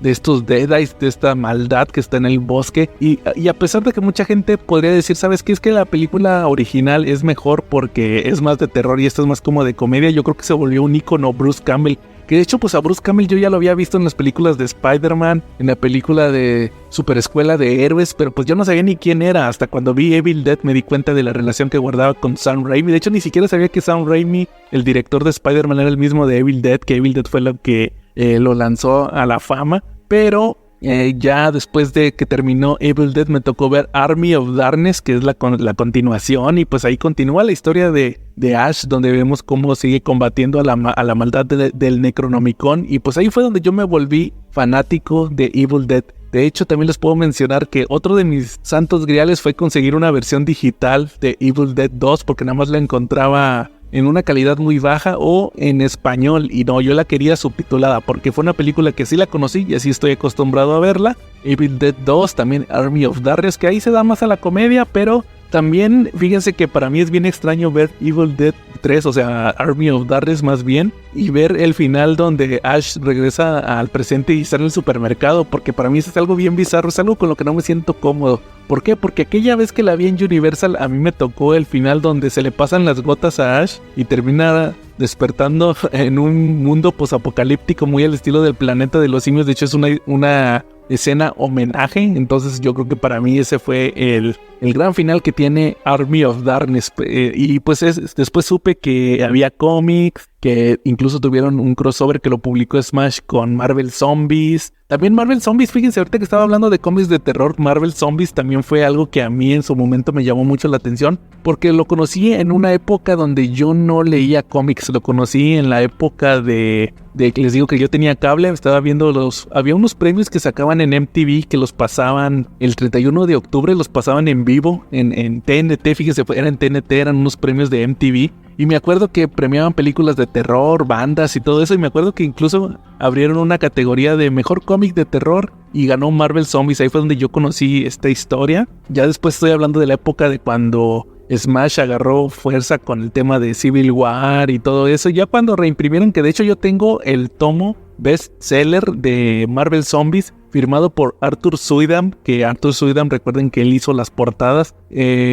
La primera historia me parece muy buena, también la segunda, que son las que hizo Robert Kirkman. Se me hace pues una historia completa, con un final bastante, pues para mucha gente podría decirse que es decepcionante porque no termina, simplemente los personajes desaparecen, pero yo creo que es un final digno para una historia que lamentablemente ha sido sobreexplotada hasta el hartazgo. Todavía en la actualidad se siguen sacando cómics y eso se me hace pues bastante cansado. También recuerdo que, saludos Calaca, me acuerdo que a nuestro buen amigo Calaca no le gusta Marvel Zombies, pero sí le gusta la historia de donde se originó todo este universo, que fue en los Ultimate Fantastic Four de Mark Millar, que es esta historia donde Reed Richards es engañado para irse al universo de Marvel Zombies y supuestamente iban a invadir la Tierra Ultimate, pero al final sí se logran librar y se sacrifica Magneto. Magneto se sacrifica en este universo para salvar a los Ultimate Fantastic Four. Y pues por eso mismo comienza Marvel Zombies viendo cómo Magneto pues es devorado por todos los zombies, como Spider-Man, que luego come y empieza a chillar porque luego ya siente el arrepentimiento de todas sus acciones.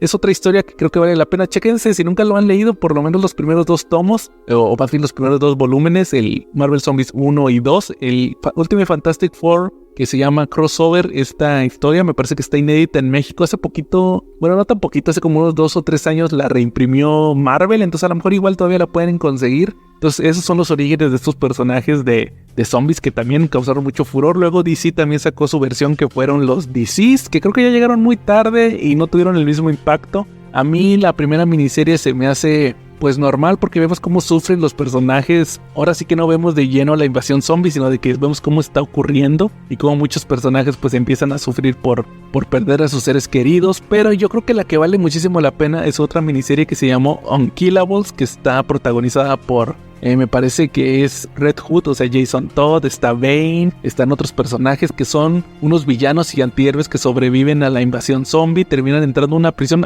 Fue algo que me recordó mucho a El Amanecer de los Muertos de Zack Snyder y James Gunn. Me recordó mucho al arco de la prisión de Walking Dead, que Walking Dead también, fíjense, todavía se sigue publicando la versión deluxe. Ahorita ya van a llegar al número 100, que yo me acuerdo también que en el CC Podcast les platiqué cuando, ¿saben qué? Van a volver a publicar Walking Dead desde el número 1, pero ahora en versión a color. ¿Ustedes creen que dure? Y sí, pues ya llegó al número 100. De hecho, se van a tardar 8 años en publicar todo. Ahorita ya llevan 4. Yo tengo todos los números, voy en el 98, me parece que es el último que ha salido. Ya van a llegar, les digo, al número 100. Y pues es una historia también que vale muchísimo la pena. Pero antes de continuar en Walking Dead, les decía de Deceased, Unkillables, que ya vemos ahí pues ya sería un cliché, es el estilo de escritura de zombies tipo Walking Dead, donde vemos ahora a los villanos que tienen que estar viviendo como gente normal ahí, tratando de sobrevivir, creando una sociedad, que luego se vuelve a repetir esto en secuelas de DC, pero yo creo que por lo menos esta miniserie fue algo bastante refrescante. Me gustó muchísimo más que la miniserie original, donde veíamos todo el origen de el virus zombie de DC. Y ahora sí, regresando a Walking Dead, pues yo creo que fue todo un fenómeno. Todavía a la fecha se siguen sacando series. Está la de Daryl, está la de Maggie con Negan, está la de World Beyond, Worldwide o algo así se llama. Y luego también estuvo la de Fear the Walking Dead. La serie también estuvo ahorita, la de Rick y Michonne también estuvo. Y pues la serie original ya terminó. Y pues el cómic también ya le dio un cierre Kirkman, que yo creo que también estuvo bien que no se quisiera pues encasillar y seguir eternamente escribiendo The Walking Dead. Le dio un final y punto. Y pues ahorita lo estamos checando, les digo, ahorita que se está volviendo a imprimir ahora a color, que pues creo que también es un añadido, el ver cómo se desarrolló la historia. También está bien chido ver las cartas de cómo eran las teorías de los fans en su momento de qué iba a ocurrir. Y pues fue todo un fenómeno Walking Dead. Ojalá y pronto salga otro fenómeno del mismo nivel en los cómics que vuelva a levantar tanta expectativa. Y pues después de todo esto yo creo que vamos a terminar ya el episodio de Halloween del Solo Podcast. Ya terminamos con el mes del terror, ya están las películas, también vamos a tener el podcast de terror con las reseñas. Entonces pues vamos a comenzar noviembre regresando a los cómics. Yo creo voy a hacer un esfuerzo para traerles el episodio de Venom como se los prometí antes, entonces pues están al pendiente. Así que sin más por el momento, aquí estuvo Joe o Lantern y nos vemos en la próxima.